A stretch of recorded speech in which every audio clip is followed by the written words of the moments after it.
Hello everyone, welcome to What If DXD verse react to Issei from a different timeline part 13.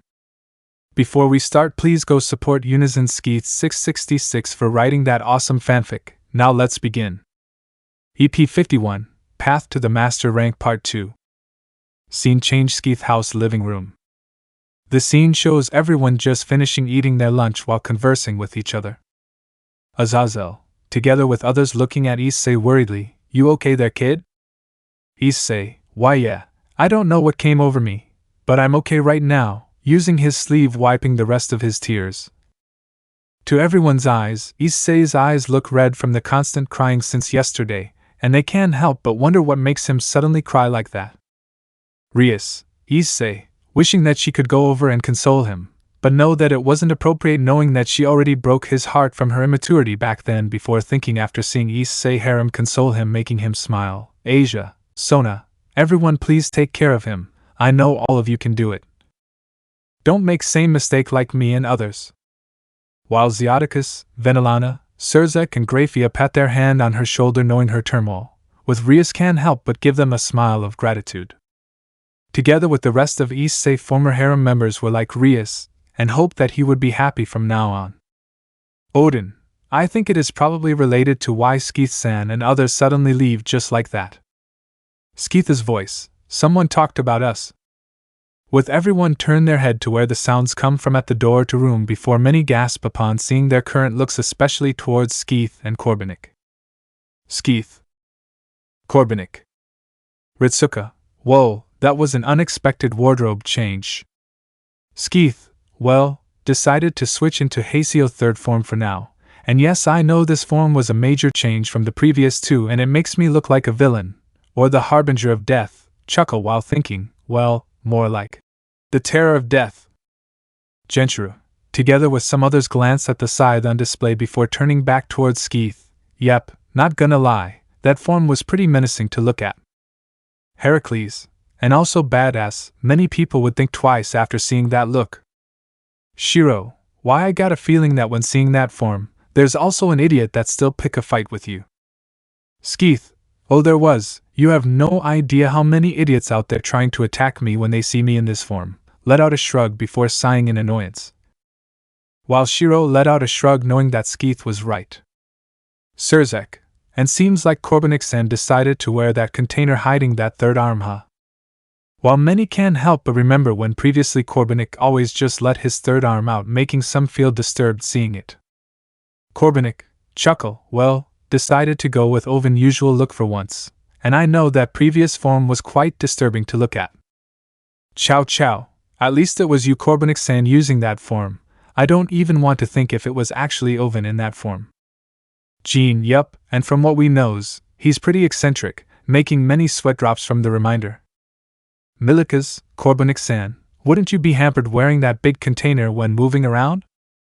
Kunu, yeah, that container was really big, wouldn't it be hard to move around?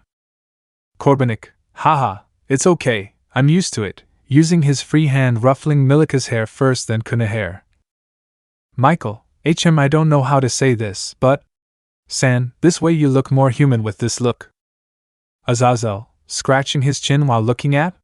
Confused, yeah, Michael was right, for some reason, your white and black hair together with your heterochromatic eyes gives an inhuman feeling from it. It was familiar with someone or something we know but on greater magnitude, but with this full black hair and eyes, like Michael just said, you look more human and the inhuman feeling is suppressed. While the rest of DX cast, especially the older generations of angels, fallen angels and devils, nod in agreement with Azazel's statement. Nah, maybe it's just you guys overthinking it, thinking, well, can't blame them. Geoffried's other identities were 666, Satan and Lucifer, and his full black hair and eyes was how he actually looks like before he got possessed by them. Skeeth, clap both of his, getting everyone's attention. Anyway, I trust that everyone has already eaten. With everyone else giving a nod, good, now let's go continue watching the next viewing. Pretty sure some of you are wondering what monster that both other Drake and Albion are going to hunt right now. With both Drake and Albion grin in excitement hearing that. Drake bumped both of his fists together in excitement. Nice. Now it's time for our other self turn. Albion, not gonna lie, I also can't wait to see what monster our other self was going to hunt. Great Red, heh, seems like this time you both are the main character this time, huh? Tannen, heh, I admit that I also was curious about the monster they're hunting, and from previous viewing, what we can guess it might be flying-type monster. Crom Crutch, well then, guess it's time to find out.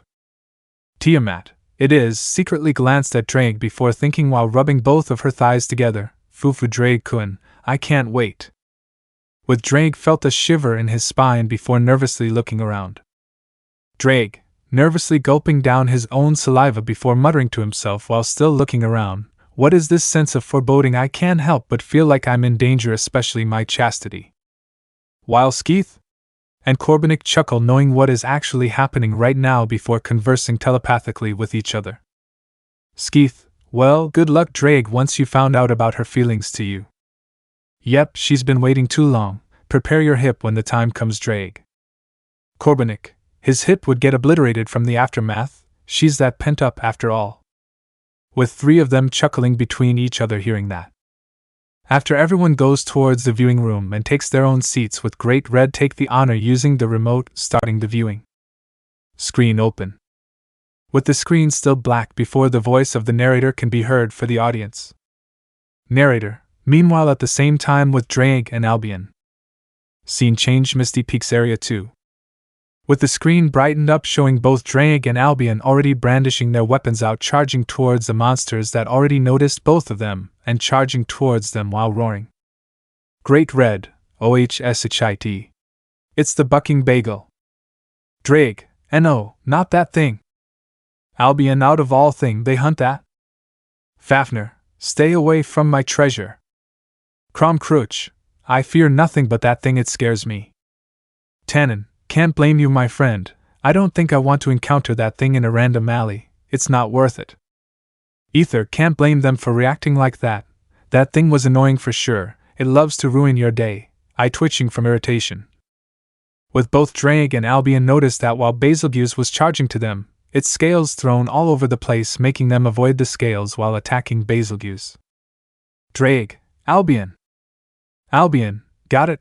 Cross both of his blades before Drake steps on it and jumps on top of the Betelgeuse head. Drake, here's some acupuncture for ya. Brought both of his blades up before continuously stabbing its head making it roar in annoyance and start thrashing around before ramming to nearest boulder in an attempt to throw him off. Albion, incoming shock therapy, run before sliding forward before setting a shock trap below Betelgeuse during mid-slide effectively paralyzing it. With both of them activated feral demon mode before using the chance provided to continuously slash on both wing sides of Betelgeuse chipping through its membrane.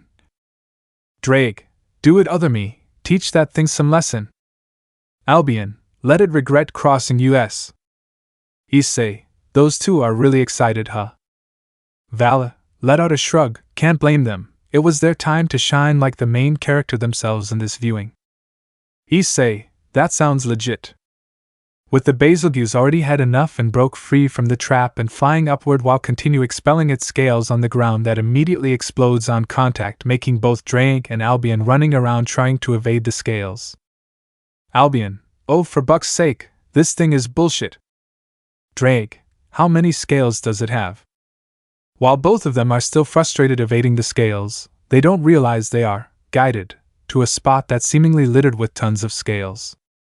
After they both realize where they are, they can only say one thing after seeing all the scales around them glow brightly. Drake and Albion, oh shit. BOMMM. With the explosion launching both of them in the air to Betelgeuse's line of sight. Drake, KHUARRKKHH. Albion, GHUARRKKHH. With Betelgeuse proceeds to fly charging at them intending to ram its whole body to both them to turn them into bloody paste. With many of those watching can't help but gasp and worry seeing what gonna happen. Issei, DDRAIG. Vale, Albion. Drake, come on now other me, I know that you can handle this. Albion, yeah. Don't let this hurdle stop you both. As if hearing their other self-encouragement, at the critical moment, Both of them open their eyes before throwing flash bombs right in front of Betelgeuse's face, making it flailing around before falling down to the ground after losing its balance from the sudden loss of sight. Drake, oich yeah. Albion, nice one. Drake and Albion, warrior. With both run forward and do spiral slice towards unaware Betelgeuse's eyes, making blood splattered all over the place from the attack, nearly blinding it after it managed to close its eyelids in time before being permanently blinded. Biko, oh man, that was close. Genshiru, you're right, not to mention how tanky that thing is. Yuto, indeed, despite how much other Drake-san and Albion-san are trying to pierce through its eyelids, they didn't even manage to pierce it at all. Together with some others are bewildered seeing how tanky Betelgeuse is. Skeeth, chuckle, what to expect, the B-52 bomber are built like an absolute unit. Ether, and it has too, considering that its scales are pretty explosive, so its shell are pretty tough to withstand its own explosive scales to avoid injuring itself. Ritsuka, sheesh, that thing was really dangerous, good thing it doesn't appear in our world. Romani, totally. I bet the counter-force would immediately dispatch all counter-guardians to combat it, but fail, considering that Skeeth-san tells us any monsters in that world would become invincible when it appears in other worlds. Olga, that's pretty scary when thinking about it. Shiro, I really hope that it wasn't the case though, shivering for unknown reason. Meanwhile, in an alternate Nasoverse universe. Scene change, Temple of Time. Sounds of explosions echoing all over the place, followed with sounds of counter-guardians and servants are screaming in terror. Amiya, I didn't sign up to become a counter-guardian to deal with this shit. Immediately perished after countless bagels ramming at him, making an explosion. Gilgamesh, damn your mongrels. Perished when countless bagels threw all of its scales right at his crotch point blank, making him pale before exploding. See you, Woe Archer Ga Shine Dash. Chomp. With Siyu together with the rest of other Siyus got devoured by the pickles. Jaguar Man, Lancer Ga Shinda. Caster Siyu and Siyu Alter, still inside their respective pickle mouth, we're not even a Lancer. Just how? Meanwhile, in other parts of the Temple of Time. Scene showing both Goishia and Ritsuka in hiding are hugging each other in fright, watching the massacre unfolding before their eyes. Goishia, you got any idea what those things are, kid? Ritsuka, I dunno, dude. What we know is that there's this portals that appears out of nowhere before those things came out from it, thrashing everything, then those portals swallow Mash, and some others, sending them back to Chaldea. Goishia, and my attacks didn't work, just how? Do you think Chaldea got another spot to join? I'll even help you guys restore humanity, just let me out of here. Right before Ritsuka can respond, suddenly countless hulking simians, like creatures appear in front of them, with each of them wearing a shirt with the word, "It's time for Hot Rajang Hick," written on it before those creatures let out a roar, making each of it turning gold before charging towards both of them. Goishia and Ritsuka, ARRGGGHHHHHHHH. Back to present. While Skeeth whistled innocently after hearing Ritsuka, Romani, Olga and Shiro conversation, while both and Corbenik shaking their head knowing the reason. And people call me the insane one. Corbenik, those poor people would be traumatized from that. With both Drake and Albion jumping back, seeing that it would be pointless to continue attacking before throwing another flash bomb followed with a smoke bomb of their own before hiding behind one of the rubbles, making Betelgeuse roar in annoyance, trying to search for both of them. With both of them using whetstone, resharpening back their weapons back to pristine condition, while drinking back some potions to recover some of their injuries. Drake, sheesh, I know that thing was supposed to rival the damn pickle, but its shell and scales were too tough. Albion, nodding in agreement, agreed, guess it makes sense for it to be heavily armored to fight against the pickle, especially its breath attack. With both of them let out a shudder, remembering the double gold crown pickle incident when hunting the singing buckface, especially when both of them together with Issei and Val are caught off guard before being engulfed with the pickle breath attack. Small flashback start. The scene showing all four of them are thrown to the nearest wall before falling down before struggling to get up. With 4 of them managed to look up and unable to react upon seeing the 2 pickle breath attack was mere inch away from their face before the said attack engulfing all 4 of them, making them scream in pain from being engulfed with the attack. Issei, Vali, Drag, Albion, GGGHUARG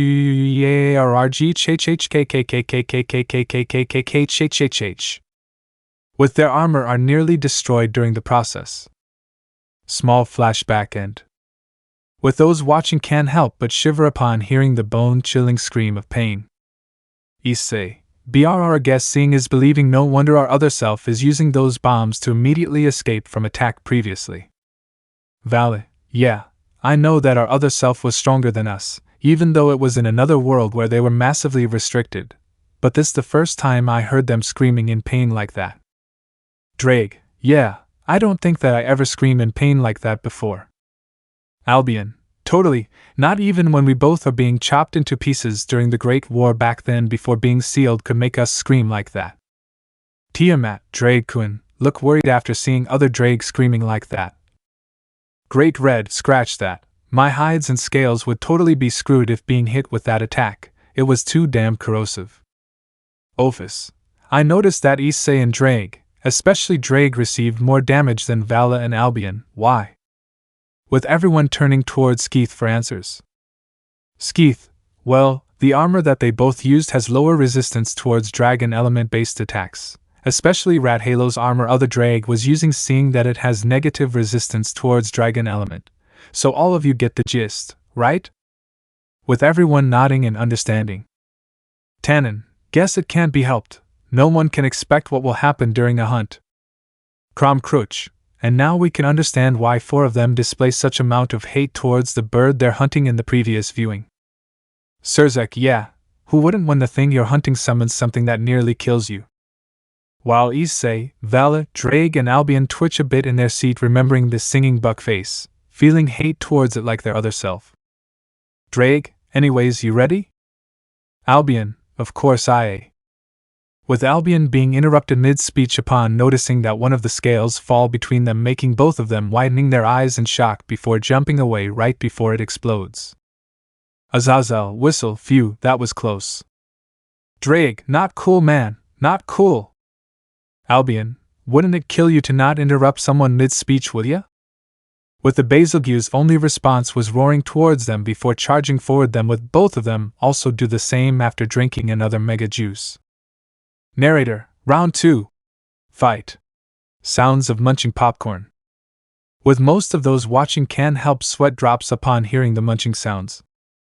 Rias, well, can't blame narrator-san, honestly watching both of them hunting was like watching a movie.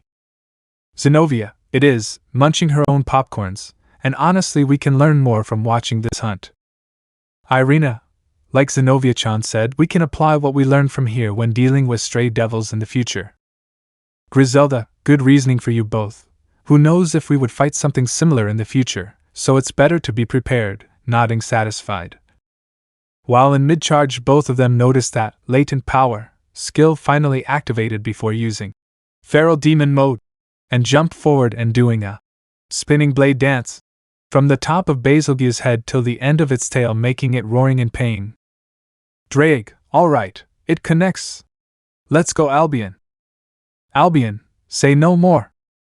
Drag and Albion, let's rip. And like a storm of blades they are both constantly moving around while using spinning blade dance. On every chance they got chipping every inch of its scales. Suji, interesting, never thought that both Drag-san and Albion-san over there were formidable swordsmen in their own right. Arthur, nodding in agreement, totally, not to mention that they are proficient on using different kinds of weapons too. Yuto, guess it couldn't hurt to learn on how to wield different kinds of weapons for once. Ether, wipe out proud tears, those 4 have grown so much, I'm so proud of them, this takes me back when teaching them on how to hunt. With Ether couldn't help but reminisce about the time when he first met other Issei and Vali teacher before their teacher brought 4 of them into that world and asked him to teach them how to hunt. Issei, Ether-san. Ether, what is it Issei? Issei, I want to say thank you on behalf of my other self for teaching him the ropes about hunting. Vali, yeah, same with me, thank you for teaching our other self. Drag, It is, I can see in my other self eyes he really enjoyed it, so thank you. Albion, I know that our other self probably already said this, but you got Drake and my respect, and we declare you to be a treasured friend of us heavenly dragons. With Issei, Vala and Drake nodding in agreement with Albion while giving Ether a grin of their own. Ether, chuckle, Wheel, you're right that your other self already said it, but I'm honored you four think so, and I gratefully accept. Great Red, ha. Like Albion, I got a feeling that my other self also thought the same, so I declare that you are also my treasured friend of mine, and don't refuse it. You're a pretty interesting person to hang around with. Once I'm released from this spell trapping me in this form, how about you join me on my back for a spin? Interested? Ether, well, if you already offered, who am I to refuse, together with Great Red grinning with each other. Skeeth, snap his fingers in realization, I knew it. No wonder I feel that I forgot something. Release Great Red from the spell. Anyway, Great Red, I already lifted the spell from you. Now you can freely use your power now. I know you're raring to fly around, and I'm sorry to not release you from the spell earlier. Great Red, ha, it's okay. No harm done. I also need a reality check sometimes. If not, I would think that I am still the strongest in our world. Now that I already regained my power back, guess it's time for me to start training too, like my other self probably have. Turn towards Issei, Vali, Drake and Albion. And you four, want to join me in my training session? I also can help train you four to become stronger too. Issei, woe to think that Great Red would offer us to train with him. Vali, grinning in excitement, not gonna lie, this is the most interesting offer I have ever heard in my life. Drake, totally, now that me and Albion already got our bodies back, this is a golden opportunity for us to become stronger. Albion, nodding while also grinning, ha. Only an idiot would refuse. Issei, Vali, Drake, Albion, replying back while grinning in excitement, of course we accept. Ophis, together with Lilith, brought their hand up, we also want to join too. Lilith, we also want to become stronger.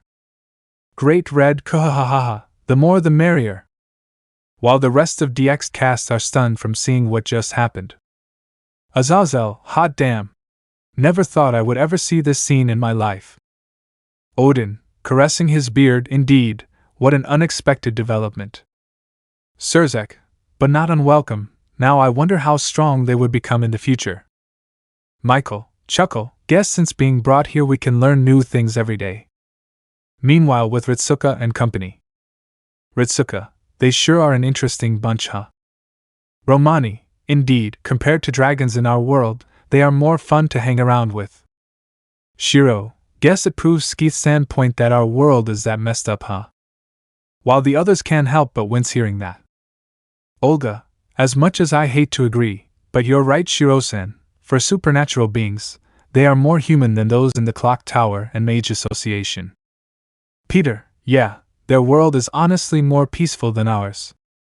On the last spin from the tail to its head, after landing on the ground, both Drake and Albion immediately brought out mega barrel bombs of their own before. Drake, how about a taste of your own medicine? Albion, hope you like our presents. Drake, Albion, Soria. Turning back and throwing the mega barrel bombs right at Betelgeuse's face, triggering an explosion, making it roaring in pain before fall to the ground, flailing around with both Drake and Albion used the chance to deal as much damage as possible in meantime. After a certain amount of time with the Betelgeuse being heavily injured from both Drake and Albion onslaught, it already had enough before flapping its wings, getting up trying to escape.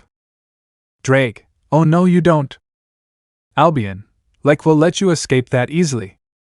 With both of them running towards the nearest wall, doing a wall running until they both were at the height like Betelgeuse before jumping towards it before using Spiral Slice to both of its wings, trying to drill through its wing membrane. Drake and Albion, UUOGGG. Drake, do it other me. Albion, show it who's the boss. With everyone else cheering towards other Drake and Albion. After struggling for a while, both of them finally managed to pierce through, making a see-through hole on its wing membrane, making the Betelgeuse start to lose balance while desperately trying to flap its wings to stay afloat, but to no success before it start falling down towards Area 5 while both Drake and Albion was hanging on its legs for dear Life in meantime. Scene change Misty Peaks Area 5. Scene showing both Issei and Vala already managed to catch up with Deviljo and was fighting it, trying to kill it. Issei, oh, it's time for other us. Vali, heh, seems like they are both about to win against it. Azazel, why for some reason I feel that something awesome is going to happen next? While everyone else can't help but ponder the same thing except Skeeth, Corbenik and Ether, who's already grinning knowing what is going to happen next. Issei, damn, this thing is really resilient. Vali, yeah, you're right, heard something from the sky. Huh, did I misheard something? Issei, jumping back, evading a bite, not just you, even I heard it. Drake and Albion voice, INCOMINGGGGG. With the sounds of screaming getting louder before both Issei and Vala jaw dropped, seeing both Drake and Albion were hanging on flailing Basilge's legs for dear life while screaming, while Basilge's landing point was right towards Deviljo.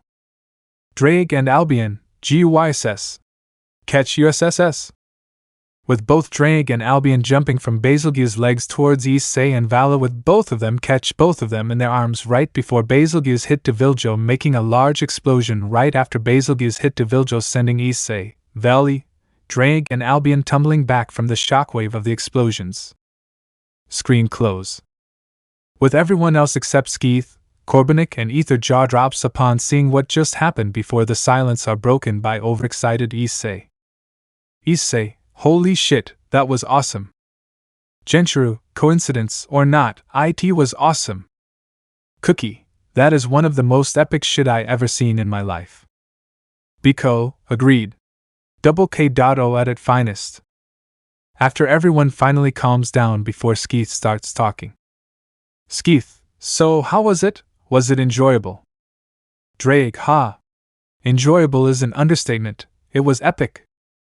Albion, totally, now I can't help but feel a bit more jealous towards other us because they are able to experience those situations. Skeeth, well, seeing that you guys are probably hunger dash, being interrupted by sounds of most DXD cast stomach growling making them chuckle embarrassed, while he only chuckled from amusement hearing that. Let's go eat then, me? And Corbenik already cooked in the meantime while you guys are engrossed with the viewing. With everyone following Skeeth and Corbenik towards the dining area to enjoy a hearty meal. While walking without everyone noticing, Skeeth threw out several pictures and some notes for readers to see. Well, sorry for being late publishing this chapter. I got a fever suddenly, managed to brace through my fever to finish this chapter and hope everyone enjoyed this chapter. And sorry if the quality of this chapter wasn't good, and most importantly that even though I don't celebrate it, happy April Fools today everyone. EP 52, Path to the Master Rank Part 3, Intermission. Scene change Skeeth House Training Room. Scene showing Issei and Vala was sparring against Yuto and Arthur to better themselves with using a sword, making sparks fly all over the place with every clash while some others are watching the spar to entertain themselves. On Issei and Yuto's side, the scene showing Issei and Yuto continuously clashing with each other with Ascalon and Yoru, before their sword interlock with each other, making them both have a brief exchange of conversation with each other. Issei, man, I know that you're really good with swords, Kiba. I got lots of work trying to get a hit at you even though you've been using that huge sword. Glance at Yoru, Yuto currently using. Yuto, you weren't half bad yourself and you're welcome. Issei, I also trying to better themselves by trying to get used with Yoru, and honestly I'm speechless that even though my Hawk-san were just a normal human, he can effortlessly wield Yoru with such ease with one hand compared to me, gesturing to himself showing he's currently wielding Yoru with both hands. I got long way to go trying to catch up with him. Issei, I know that you can do it, man, you got my support. Yuto, well, seems like we already talked long enough, how about we continue? Issei, let's use his other free hand summoning. HF Murasama Blade. Dual wielding it with Ascalon.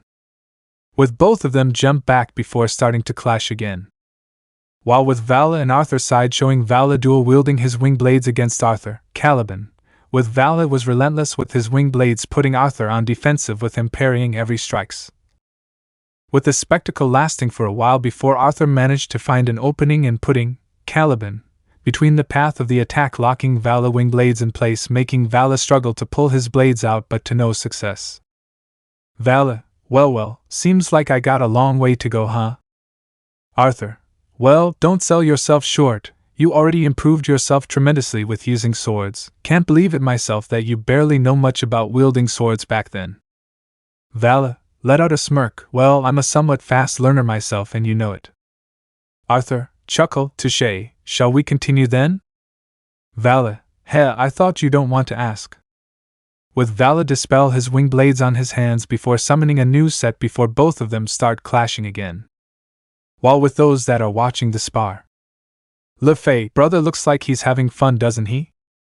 Biko, well, bet he's exhilarated seeing that Vala also started to use swords too, now he can have a new sparring partner to fight with, scratching his chin, wonder if Vala would be interested in using staff too, gotta ask him later if he's interested in learning to use staff. Kuroka, shaking her head amused, knowing him, he is probably going to take up the offer. Sun Wukong, well, guess like you will get another sparring partner, you brat. Biko, roll his eyes, oh shut up you old geezer. Suji, looking at Issei footwork and the way he's handling, Ascalon, and HF Murasama blade. He got lots of work to do, but it can't be helped, he just started to learn using swords and still sloppy with dual wielding, but he got potential. Sirzech, chuckle, seems like you are also interested to acquire another disciple, Suji. Suter second, ha. Don't deny it, we can already see your intention miles away, ha. Suji, chuckle, well, you got me. Honestly, I am also kind of curious to see how far Issei would become as a swordsman, seeing that he expresses his desire to better himself in using swords, and it wouldn't hurt to lend him guidance from another swordsman, am I? McGregor, well, now that was an interesting point of view you got, well then, let us wait and see how the future unfolds. Grayfia, well, there's no need to rush, we got enough time to wait and see little brother progress. Making Sirzech and the rest of the peerage members nodding in agreement. Sirzech, Grayfia is right, we have enough time in our hands right now. Meanwhile, Ritsuka and his group were talking with each other after seeing how the rest of DXD cast casually chatting with each other. Ritsuka, I know that their world is pretty chaotic too after what they told us about their world, but was it wrong for me to say that I was kind of jealous of how peaceful their world was compared to ours? Shiro, you're not wrong, sure their world is pretty chaotic themselves, but compared to ours? Their world is more like paradise than ours. Olga, nodding before letting out a small sigh, yeah, kinda ironic that for supposed devils, gods and supernatural beings, they are more human in behavior than mages in our world, glanced at Sirzech and Grayfia that was having fun with Milikas, making her let out melancholic smiles seeing that before Ritsuka hug her as sign of comfort to cheer her up. Romani, don't forget that their world was less restrictive than ours without Gaia, Aleia, evil of humanity, counter-force, heroic spirits, throne of heroes and other over-the-top rules compared to our world. Ritsuka, sighing tiredly, it's like our world was put in very hard mode and difficulty to live in, and everyone have to suffer in some way during the course of their entire lives. With Olga, Shiro and Romani can't help but sighing tiredly in agreement with Ritsuka before being reminded with messed up things that happen over the course of their life, especially Ritsuka who remembers his journey through singularities to lost belts, and Shiro who was cursing profanities towards Aleia in his head. While with Peter and Ether seeing this, I can't help but wince being reminded the time when Ritsuka and his group telling their past, especially Ritsuka and Shiro messed up lives. Peter, now I can't help but think myself that my world is pretty messed up too, sighing tiredly being reminded of his messed up experience in life. It's like someone trying to make my life as miserable as possible. Good thing that Mr. Skeeth brought me here to enjoy myself. Let out grateful smile being reminded when he first meet with Skeeth. With Ether giving him a pat on his shoulder as sign of support. Ether, yeah it is, good thing that Skeeth-san? San and Corbenik-san been going around in every worlds out there saving those like us that have miserable life themselves before bringing them here. Can't help but being reminded of every person that lives in every part of the domain. Seeing how they are more cheerful compared to how they first came here. With everyone continuing watching the spar before heading towards the viewing room after being called by Skeeth for another viewing. After everyone is already taking their own seat before some can't help but talk with each other while waiting for Skeeth to find it to start the viewing. Issei, man, I know that outcome is obvious, but you literally kicked my ass, Kiba. I still got much more to learn. Yuto, well, just take it slow and steady, Issei. It's impossible to become proficient with using swords in a short amount of time just like that. Even me myself take time to reach where I am today. Arthur, he's right. Like him, I also take time to reach where I am today. Vala, agreed. I call it Gary Stu level of bullshit if someone somehow becomes a master after picking up a sword just like that when they never touch a sword before at all during the entirety of their lives. It's like a protagonist of badly written trashy fanfic. While others can't help but blink olishly hearing that, feeling surprised that Vala out of all people are reading fanfiction. Biko, dude, never thought that you're into reading fanfiction yourself. Natsum, grinning before talking, well, caught him when he's reading one when he's a younger back then.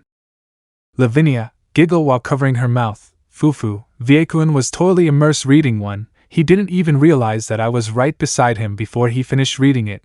You should see how adorable he is when he screamed when he finally noticed me.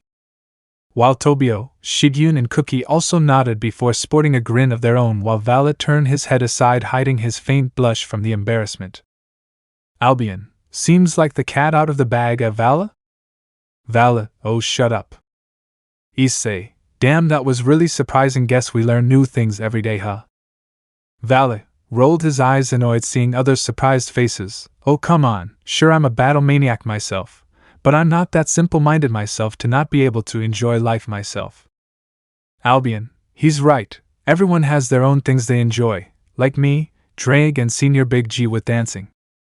Drake, ha! Speaking of dancing.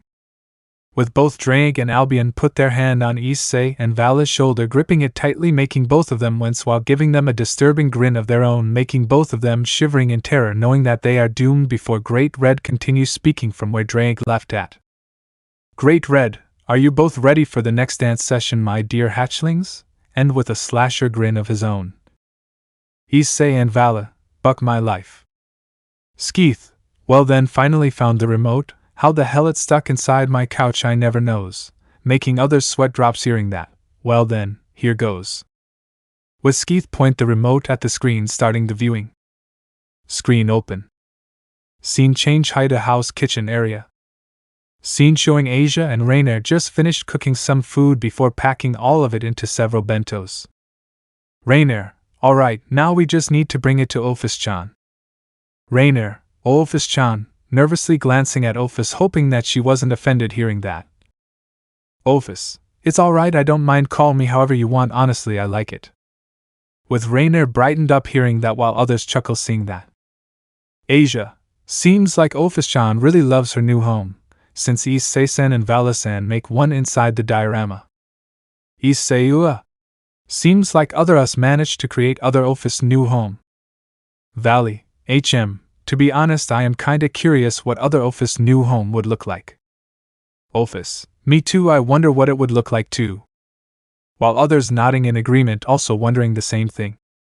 With both of them while carrying the bentos heading towards Issei room before some others noticed where they are going and can't help but join them. Kokabille, not gonna lie, I have seen many places in my long life, but the place both of them created for Ophis new home totally rendered me speechless when I see it for the first time. Kokabille, interesting. I wonder what kind of place it is to make other me speechless like that. Shemhazai, seems like we can only wait and see. Donasik, from what both Issei-san and Vala-san said to us, they recreate the new home for Ophis-sama based on one of the places they have visited in the one of the worlds they have adventure back then. Middlet, and it was the last world they have adventure with. Calawarner, and the one where. With everyone get the message knowing what Calawarner mean before Donasik, Rainer, Calawarner and Middlet let out a small shudder remembering their experience with Ida. While the four of them like their other self on the screen also shuddering remembering their experience with Ida. Azazel, scratching his beard before speaking, so the Ida originally was from the last world they have journeyed, huh? Sirzech, and also the world they met with Haseo-san, Oven-san and others. Rainer, Issei-kun said that he and Vala-san would create more after they return. Speaking of, How's everyone progress with learning to get used with those weapons? Asia, I think that I progress enough on my pet, but there's still some I need to train with.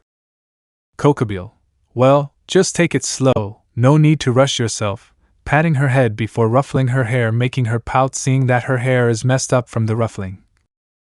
While others chuckle amused seeing Asia's expression except Rainier, who was struggling to hold back to glomp Asia to avoid throwing the bentos. While Rainier already hugs Asia seeing that she wasn't restricted like her other self. With everyone reach Issei room before teleport inside the diorama. Scene change. Ophis new home? Like this but without all the sealed weapons on each altar. With the group appear in the middle of the temple. Let it just be said that everyone is rendered speechless upon other Ophis new home. Azazel, this really blow out all of my expectations. Michael, what kind of place is this? Sirzech, I don't know, but there's some kind otherworldly feeling about this place. Kokabeel, now I can understand why my other self was rendered speechless upon seeing such place. Odin, nodding seriously, it is, in all my life, I have never seen such a place itself. Gabriel, not to mention the song, there's some kind of mysterious feeling coming from the song too. Ophis, I can understand why my other self like it, I also like it too. Lilith, same with me.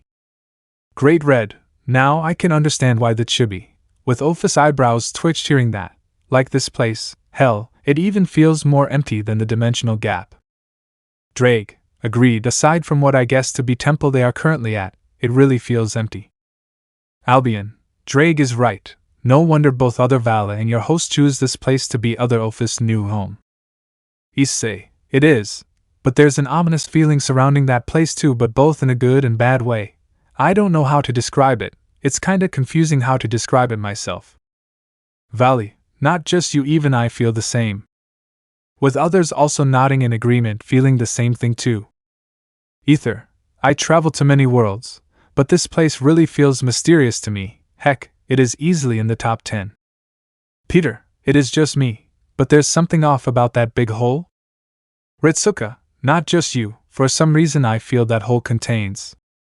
Shiva, destruction, wasn't it, young man? With Ritsuka giving a nod, indeed, sure, Ophis' new home was a recreation of the original place itself, but that hole gives such strong feeling of destruction from it. Skeeth, chuckle, you weren't wrong, that giant hole was the aftermath of what was left of the old world of that world after its destructions. With many widen their eyes hearing that. And some of you might have guessed it, but that place is located at the end of the world of that world itself. Corbenik, and every place like this in that world was called the Lost Grounds. Olga, Lost Grounds?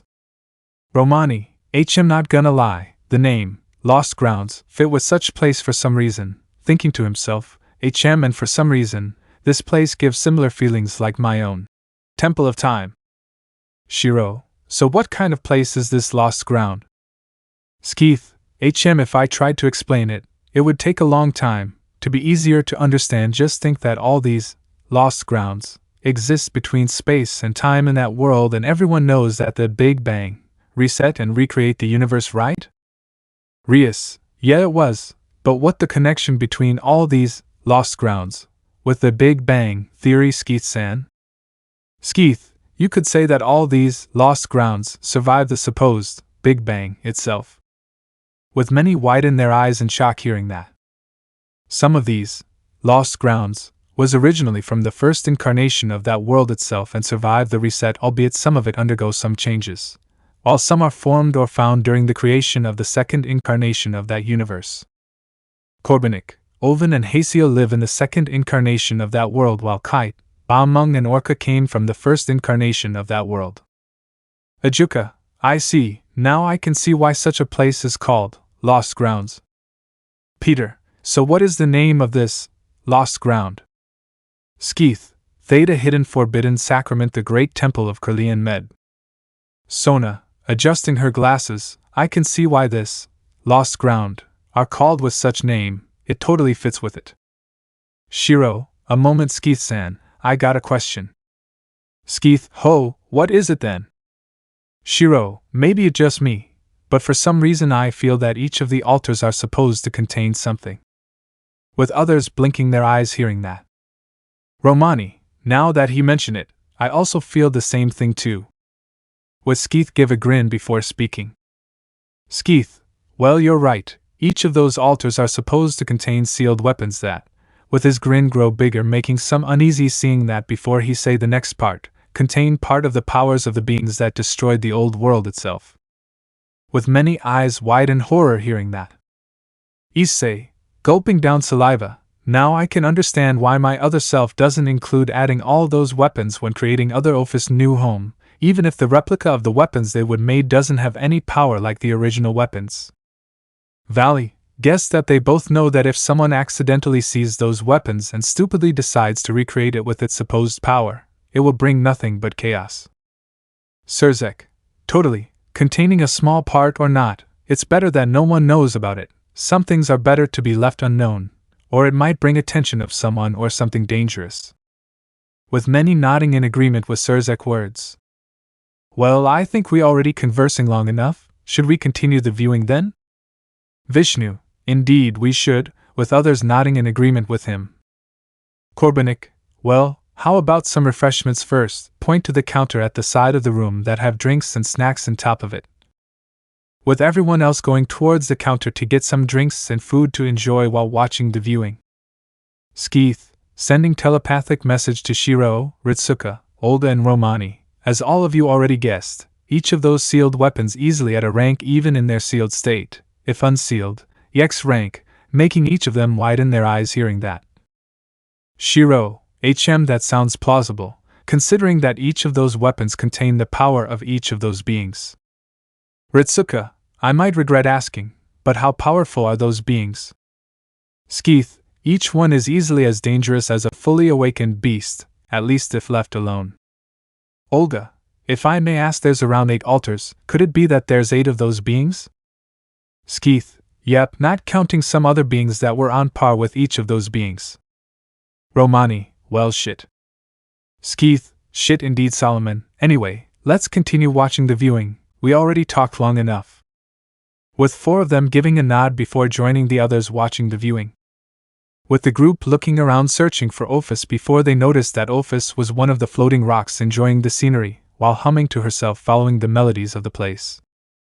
With Ophis noticed the group before her attention zeroed in towards the bentos in their hands before she jumped from the rock and floating towards them with her attention focused on the bentos. Great red ha! Seems like the chibi is hungry. Ophis, shut up Baka Red. Ophis, is it already lunchtime? Tilt her head while asking the question. With Rainer struggling to hold herself back from glomping Ophis after seeing her cute gesture just now. And just like her counterpart on the screen, she's struggling to hold herself back too, making others chuckle seeing that. Asia, it is Ophis-chan, wait a moment, let me prepare the mat first for us to sit. With Rainer brought out of her stupor and together with Calawarner and Middlet also help Asia preparing the mat and food for everyone to eat. Scene showing everyone, especially Ophis, enjoying lunch before Kokobeel decided to ask something on his mind towards Ophis. Azazel, kinda weird that they wasn't bothered having a lunch in such a place, sweat drops. Barakeel, guess they already get used with it. Kokobeel, can I ask something Ophis? Ophis, what is it?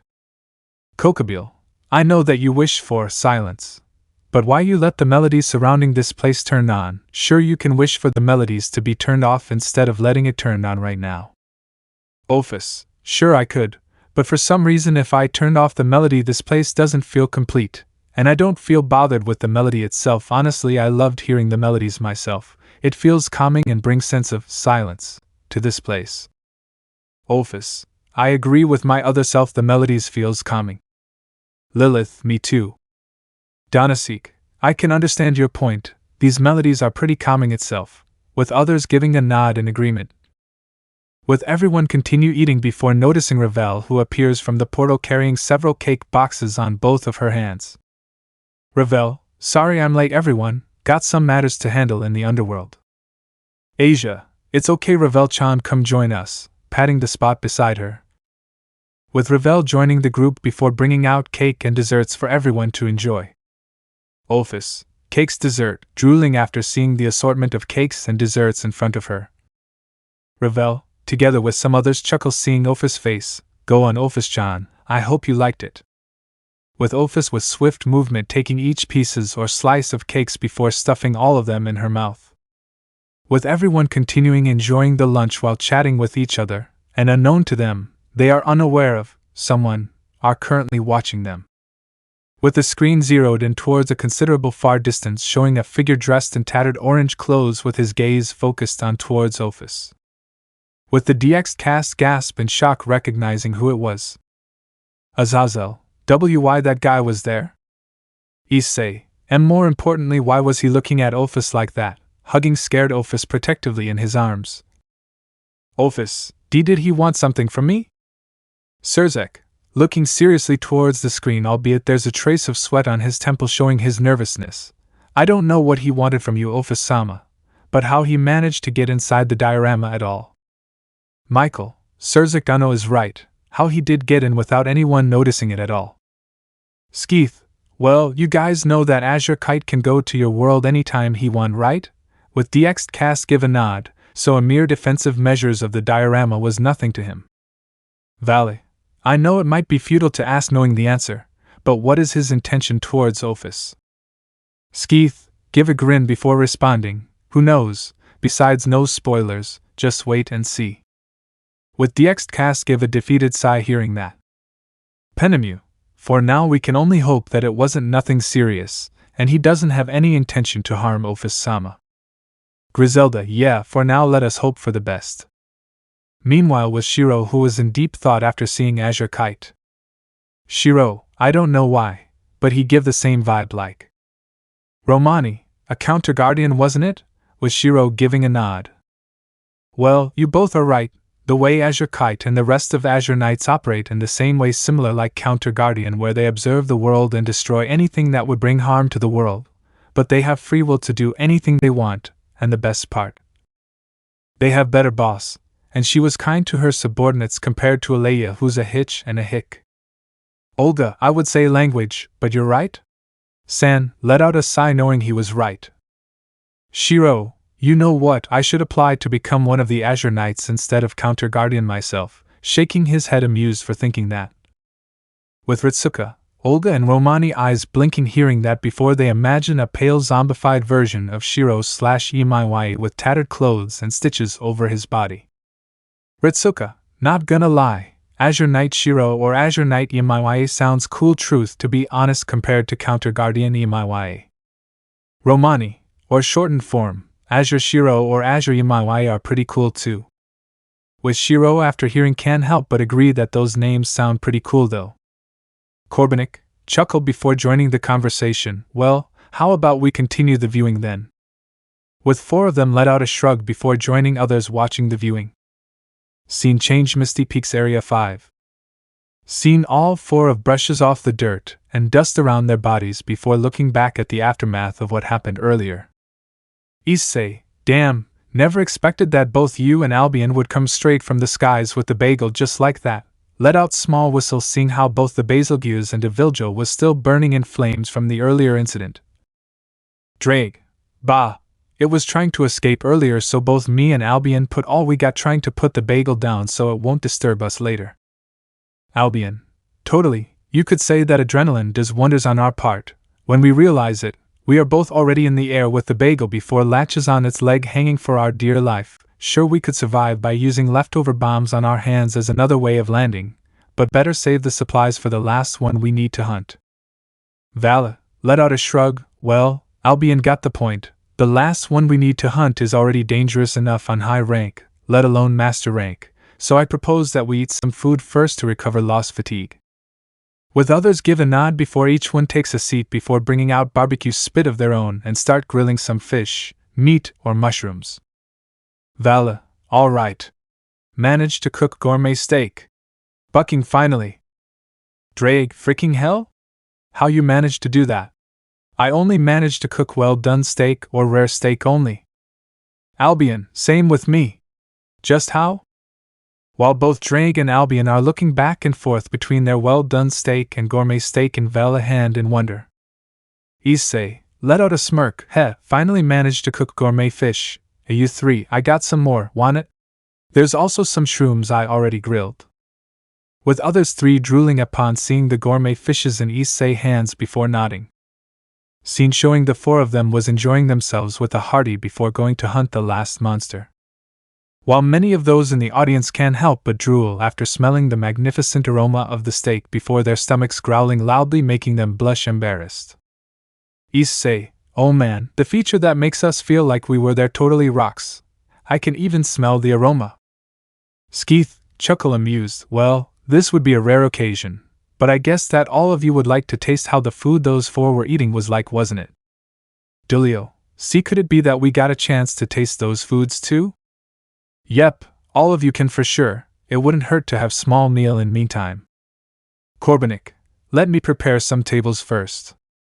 With Skeeth paused the viewing first while Corbenik brought out some tables before both Skeeth and brought out the similar food placing it on every plate on the table. Skeeth, well, what all of you are waiting for, dig in. With everyone enjoying the food savoring it. Issei, oh man, now I'm jealous that my other self got to eat all these on a daily basis in that world. Drake, agreed, sure it was just a monster meat, but how they managed to cook it like this I never knows. Albion, one word I can describe as perfection. Vali, and this was just a well-done steak only, now onwards to gourmet steak. Take one of the gourmet steak before slowly brought it to his mouth before taking a bite with everyone else also do the same. Let it just say that after taking a bite, everyone can't help but make a delighted expression while savoring the flavor. Peter, one of the best foods I have ever tasted during the entirety of my life. Thor, like young Issei just said, I'm jealous of four of them for having managed to taste this steak on a daily basis in that world. Baldur, same as you, even any other steak at Valhalla pales in comparison. Vidar, what a good time to be alive, shed a tear before continuing to eat his gourmet steak. Ritsuka, turned to Ether, man Ether-san, I can't wait to follow you in that world, no way I can look at other steak in the same way ever again. Ether, heh, if you think this is good enough, I wonder how you guys would last against other food prepared by Feline and Melinx chefs over there, let alone Meowskular-san or Gramioster-san food. While those that overheard that become more curious before turned towards Skeeth and Corbenik making them chuckle. Skeeth, I could bring their cooked food here, but some of you probably noticed that you have become too full to eat, am I right? With others blinking their eyes before realizing that Skeeth is right. Romani, holy crap, Skeeth-san is right, I just noticed that. Ether, well, the gourmet steak effect makes those that eat it to become full and gain full stamina after eating it, so even just eating one is enough. That's why most hunters if possible try to cook gourmet steak if possible because of its effect during a hunt, but considering the timing needed to cook it, most people only manage to cook well-done steak only. Azazel let out a small whistle, impressive, a food capable of making those eat it become full is really interesting, so how about the gourmet fish instead? Gesturing to the gourmet fish in his hand. Ether, for gourmet fish, for those who are bleeding heavily when eating it, it makes the bleeding stop and temporarily give them small regenerative abilities. While those that hear it can't help but blink olishly in disbelief before looking back at both gourmet fish and gourmet steak on the table and wonder. Lord Agars, that was a pretty interesting effect for a food to have. Lord Phoenix, sure this gourmet fish wasn't as powerful like Phoenix Tear, but it was borderline close in effect. Lord Citri, shaking his head in wonder, the more we learn about that world, the more we would be surprised, huh? Zeoticus, hey, I guess every different world works differently on their own compared to others. Ether, chuckle, can't blame all of you, even me myself was speechless learning all that when I first went to that world. With everyone continuing eating their food before resuming watching the viewing. Scene showing the four of them just finished eating before making the final preparation to prepare against the last monster they're gonna hunt, while in the meantime, Vali can't help speaking some topic in his mind. Vali, hey guys, during the Laoshan Lung hunt back then honestly I'm surprised that Ether-san was willing to help us in that quest though, seems like he became more open than he used to. While others' eyes blinking a bit before thinking about it. Issei, you're right, knowing how he used to act back then, he probably would go solo on that quest regardless, but knowing him, he could single-handedly clear that quest. Ether, notice the stare he's getting making him raise an eyebrow. What? Genturu, wait, did other hiatus said that you could single-handedly clear that quest? Ether, yep, I am. Doing those kind of quests was like another Tuesday for me. I lost count how many times I slain Lao Shan Lung solo, let out a shrug. Cookie, damn, that was badass. Heracles, it is, clearing such a quest was already one thing. Jean, but to be able to slain it solo. George, sheesh, guess that's what a hunter of master rank caliber can do, huh? Chow Chow, a great hero of his own, giving Ether a look of respect. While Ritsuka and his group are whispering with each other. Ritsuka, you know what if Ether-san was in our world and was a heroic spirit? I bet one of his skills are Slayer Yex. Olga, that sounds possible, knowing that he has hunted and slain many kinds of monsters and dragons. That could be possible if that was the case. Shiro, not just him. I bet every master rank hunter would have such similar skills. Not just that, in theory, any hunters in that world are capable of being summoned in any of the 7 class. Romani, I got to say this, all those hunters in that world are cracked. It's like they are pseudo-heroic spirits. With others can't help nodding in agreement, especially Ritsuka, who was reminded of people living in Olympus at Phi. Drake, nodding in agreement, agreed. Out of all other hunters, he was only willing to team up with the teacher of you both. Heck, he didn't even get a palico of his own. My guess something happened in the past making him to become a lone wolf. Ether, noticed on how some others are giving him a worried look. Oh, don't worry, I'm not that much of an emo anymore. Michael, we don't know what happened in your past, Etherdano, but know this, since we start to get to know you, we know that you are a good person yourself. Issei, yeah, you're a good person yourself, Ether-san, not to mention that you teach me many food recipes I never thought of. Give thumbs up. With Ether give a grateful smile hearing everyone words towards him.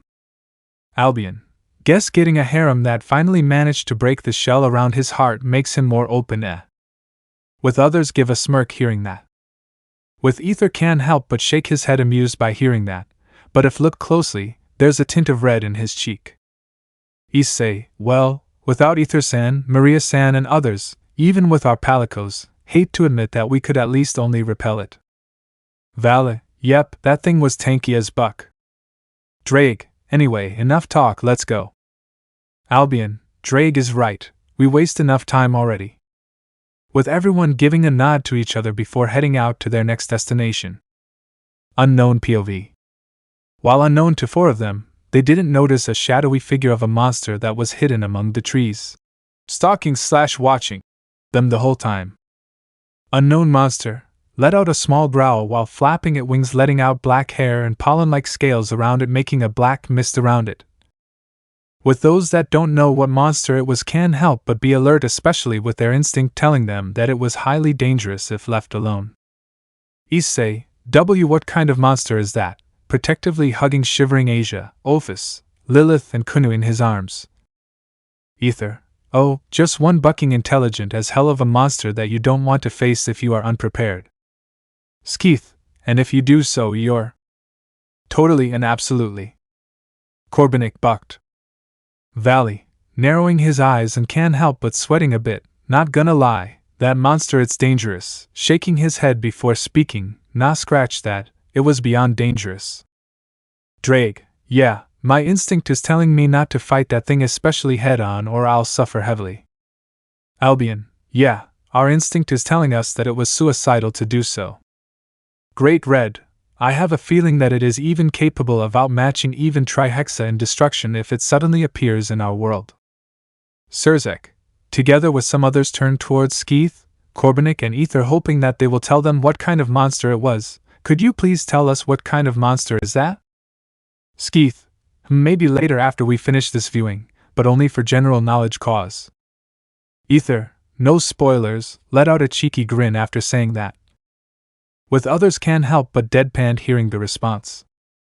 After a certain amount of time, with the monster about to leap out from its hiding place to consume the flesh, Betelgeuse and a Viljo corpse before stopping after noticing a group of feline and melinx from the guild came into the area before they start putting corpses to the massive wagon they brought to transport the corpses towards the guild.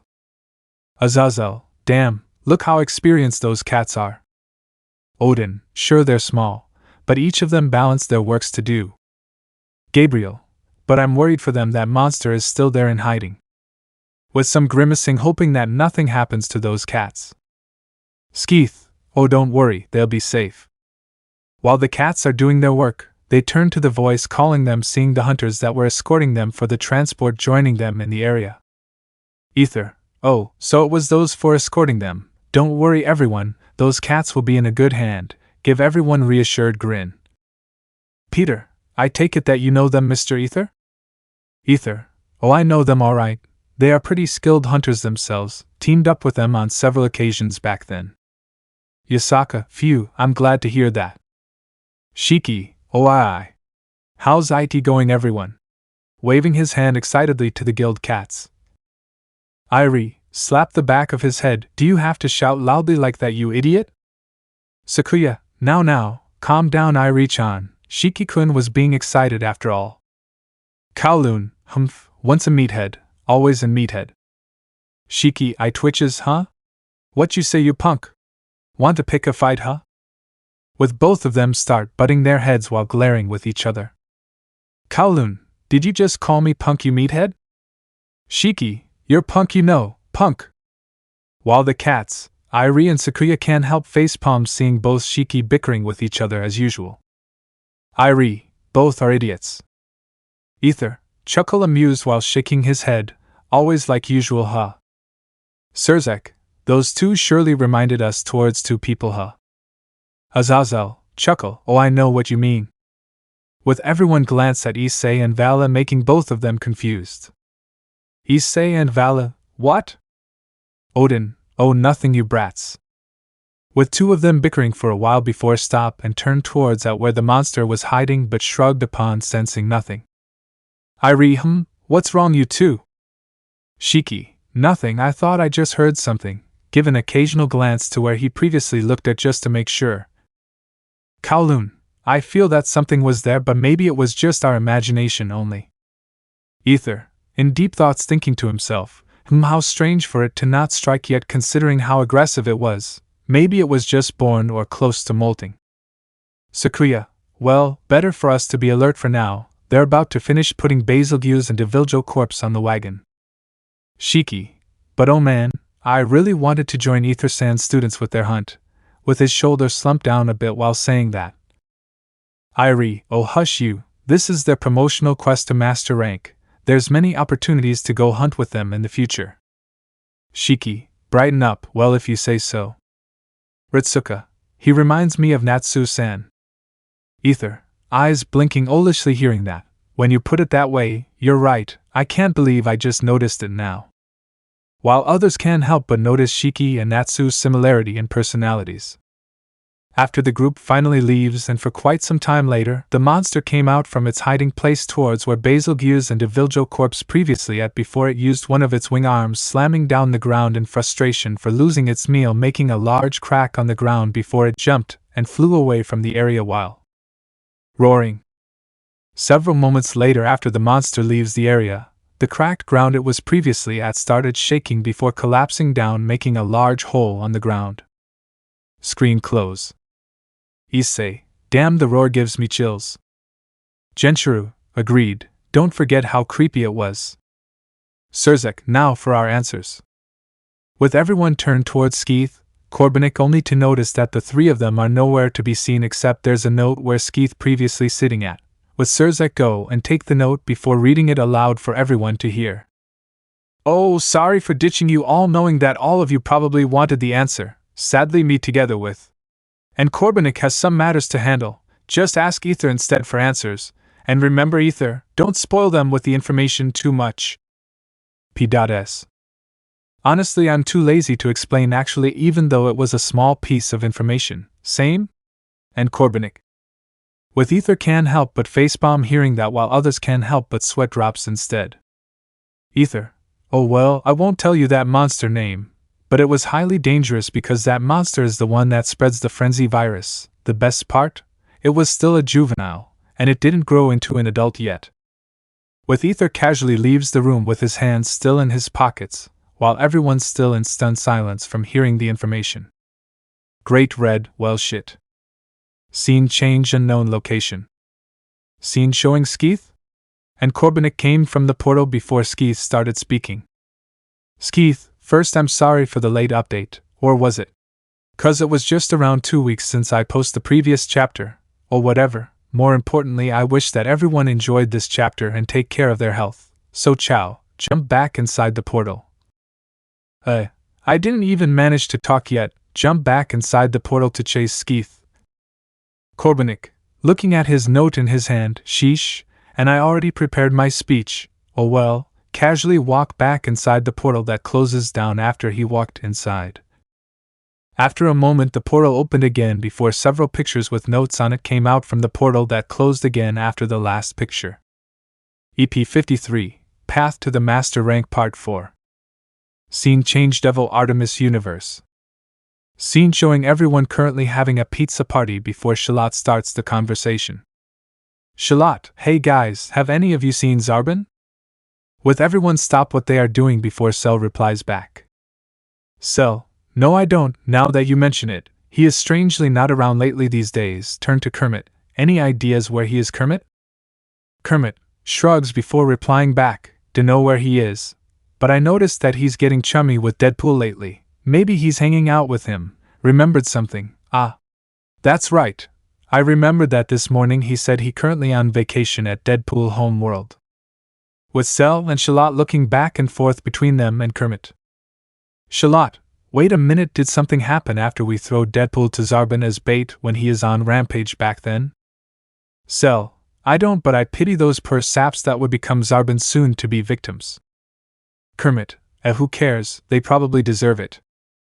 With Shalot and Cell let out a shrug seeing that Kermit is right. Scene change, Marvel Universe, Earth 616, New York. Scene showing Venom who is web swinging while enjoying some chocolate. Venom, whom so bored since Spider-Man has gone missing, everything has gotten dull *munch*. With Venom continue web swinging before noticed a commotion at the center of New York and decided to land at the nearest building to see what it was and see that Thanos currently was holding someone to their knees and Deadpool was embedded in one of the cars with his body parts scattered around him. Thanos, HMPH, so this is your new friend Deadpool? Seems like a pathetic excuse of a friend. While the Avengers, X-Men and other groups of superheroes finally arrived at the scene together with some villains that were interested to see what was going to happen. Iron Man, enough Thanos, release the person on your hand right now, while pointing his arm blaster at Thanos as a warning. Cyclops, release the mutant on your hand or you'll regret it, with his visor glowing red preparing to fire at Thanos. Meanwhile with Venom. Venom, what is this strange foreboding feeling that we feel right now? Back to Thanos and co. Thanos, notice that the person on his grip starts to breathe heavily, what the? Green-skinned person, oh yes daddy, choke me harder daddy, make it harder daddy, let out a moan. With everyone else can't help but give an incredulous look at the green-skinned person. Hawkeye the Buck? Thor, noticed that Loki was patting his shoulder while giving him a serious look while sweating nervously. What's wrong, brother? Loki, despite our differences and how I despise you sometimes, brother, it's up to you whether to follow my advice right now or not. You have to leave right now immediately before you regret it. My gut feeling told me that we need to leave now and steer clear away from New York for some time being. Leave immediately towards the Asgard without hearing Thor's response. Thor, strange, never see him look that scared. Guys, I think we should leave right now. Iron Man, and leave Thanos to his device? No chance. With other Avengers expressing their opinion like Iron Man except Hulk, Captain America and some that are wiser. Hulk feels that Hulk needs to leave too. Hammerman, let's leave those idiots to their devices. With the rest of Avengers, aka idiots, that decided to stay had their eye twitching of being called an idiot by Hulk of all people. Thor, chuckle, nice one there Hulk, let's go, we can go to Asgard to hang around in the meantime. Captain America, chuckle, mind if I join you both? Thor, nope, the more the merrier, ha ha ha.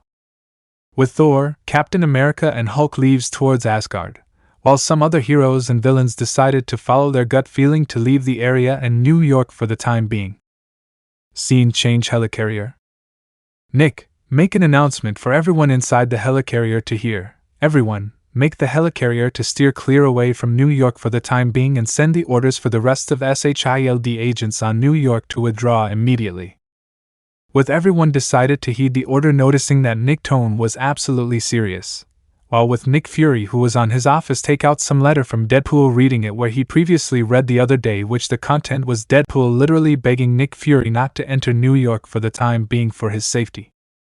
Nick let out an exasperated sigh before muttering to himself, "What shenanigans you do again this time, Deadpool," caressing his forehead from incoming headaches. Back to New York. While the fight was about to happen before, green-skinned person let out a last moan before turning towards Deadpool. "Quick, Deadpool, lube me." Others AO? Deadpool, on it bro, hierarch. Magically returned back to normal unscathed and proceeds to throw a lube tube at high speed to the green-skinned person.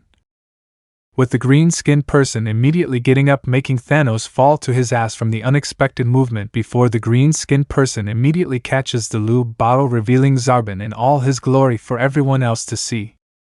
Venom widened his eyes, sensing that he would be screwed if he doesn't start running away right now. Oh shit. Better run. Immediately web swinging away from the area before seeing Miles, Ms. Marvel and other heroes that respect Spider-Man was currently on their way to check the commotion. "Oh, all you. Better don't go too, where all of you planning to go, or all of you are going to be bucking screwed. Leave New York now for the time being." Proceeds to leave after giving his warning. While those that heard Venom warning stopped in their track, feeling anxious about his warning.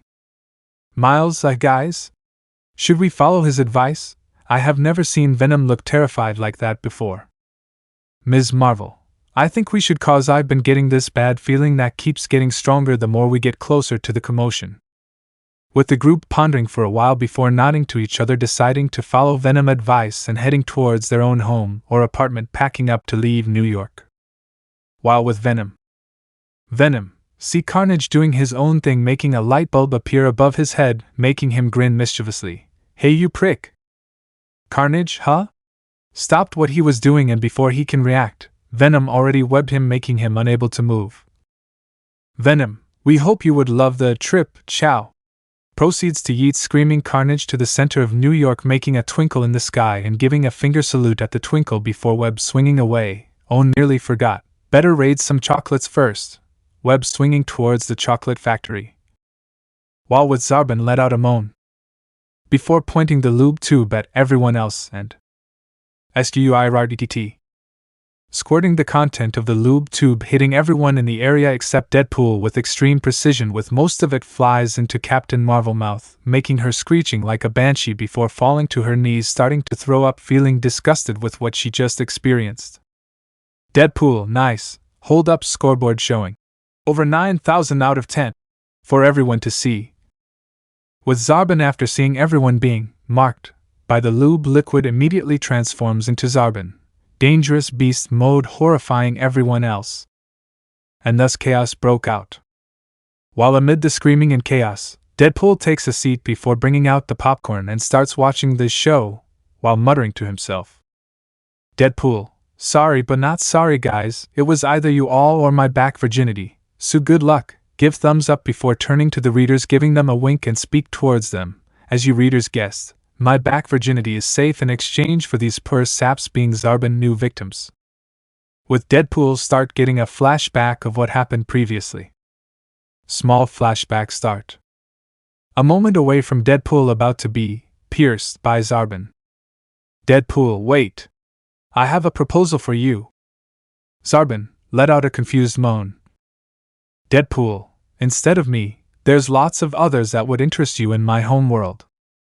Zarbon let out a contemplating moan. Deadpool, if you don't believe me, check this out. Here's the evidence. Pull out ass pictures of Iron Man, Cyclops, Hawkeye, Reed, Hank and Thanos for Zarbon to see. Zarbon let out an excited and joyful moan while hugging himself. Deadpool, wiping a sweat, phew, that was close, turned to readers. Don't ask me where I got those pictures, trade secret. Anyway, I think that was good enough for a flashback. Proceeds to pull out small flashback and sign and put it out below, ending the flashback. Small flashback end. Meanwhile, Thanos, Iron Man, Cyclops, Reed, Hank and Hawkeye were currently bound and gagged and are currently struggling for their dear life, while Zarbon are letting out one of his most joyful moans after seeing his new victims being helpless and moan more loudly upon seeing his new victim aka Carnage falling down from the sky joining his current victims. Let it just be said, those 7 and many others were in due of Zarbon time. Scene change. Skeeth house dining room. Shiro noticed that Peter currently was smiling for some reason. Peter, why are you suddenly smiling like that? Peter finally noticed he actually was smiling, making him confused. Was I? I don't know why, but I feel that a bunch of groups of assholes are getting their long-awaited karma. Romani, if you of all people said that, they probably deserve it. With others nodding in agreement, knowing what kind of person Peter was since they started to know him better. While with Skeeth and Corbenik are whispering with each other after hearing Peter's words. Skeeth, did Deadpool do something again? Knowing him, probably is. Corbenik, guess we should go check the situation at Earth 616 later. With everyone finally done having breakfast before heading towards the viewing room, with Peter have the honor starting the viewing. Screen open. Scene change. Ophis new home. Scene showing everyone still enjoying their lunch. Issei, oh, I wonder what gonna next? Vali, dunno, my guess this probably was to show some light-hearted moments before other us go to hunt the last monster. With some others blink their eyes hearing that from Vala of all people.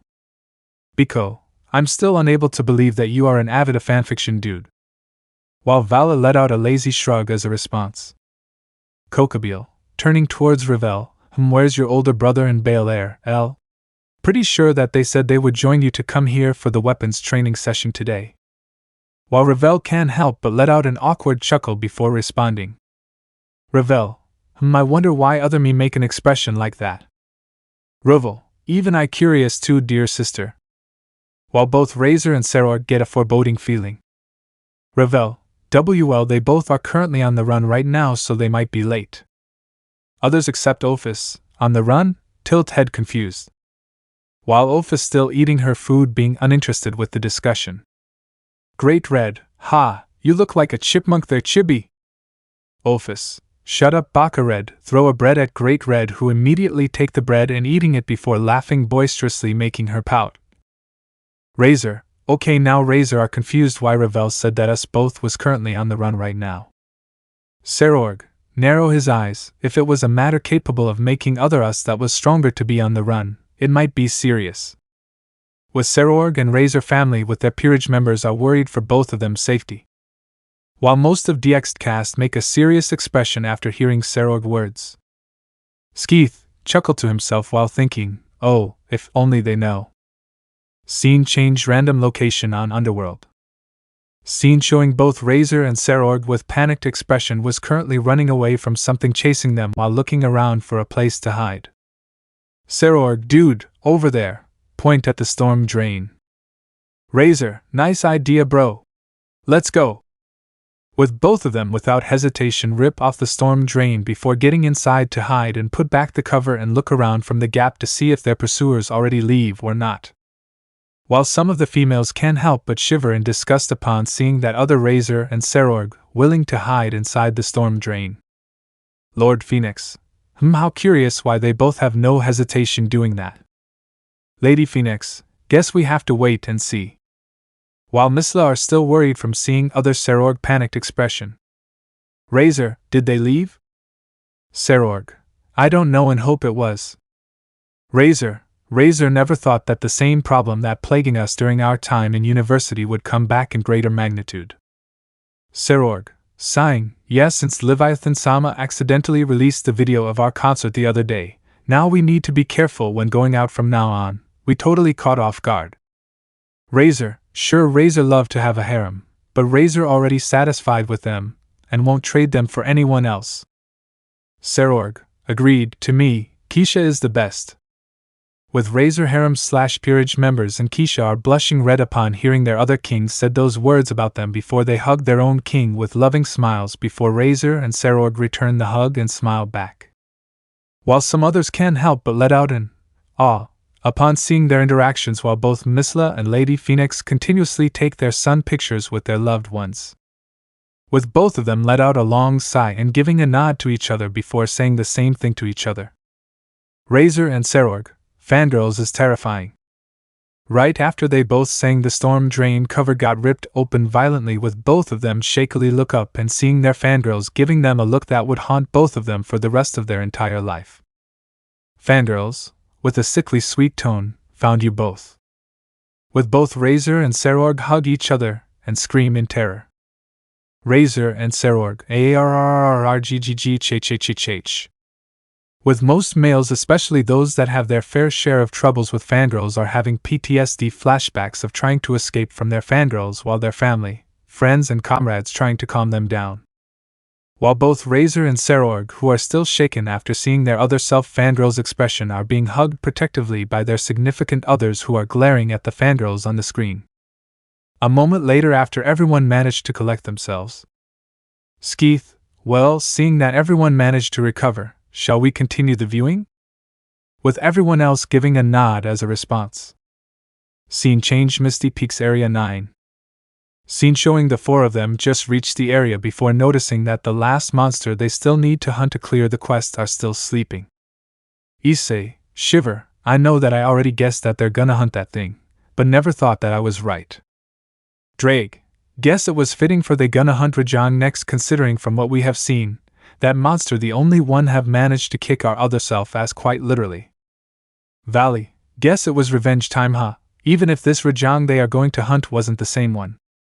Albion, guess it's time then.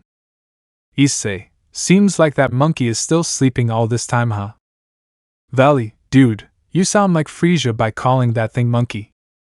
Drake, bruh, seriously now, Vala? Albion, you can't deny it that he got a point though. Vritra, indeed, like other Albion said, he got a point. While Issei's eyes are still blinking after hearing Vala comment before speaking. Issei, guess I should call it Rajang then, start grinning before turning towards others. Guys, I got a plan to wake that thing up. With the other three also start to grin after hearing Issei's plan. Chow chow, oh, their grin is anything but good. Gentru, revenge is the dish best served cold as sweat drops. With four of them plant several pitfall traps around Rajang. With others turn towards Ether, and some of them can't help but give him deadpan face before Ajuka starts talking. Ajuka, I have to say this again, that world physics are really weird. Azazel, how the heck they just put it like that and voila, pitfall traps ready to serve. Ether, shrugs, don't ask me, I already stopped questioning it myself, better go with the flow for my own sanity. Sirzech sweat drops, good point.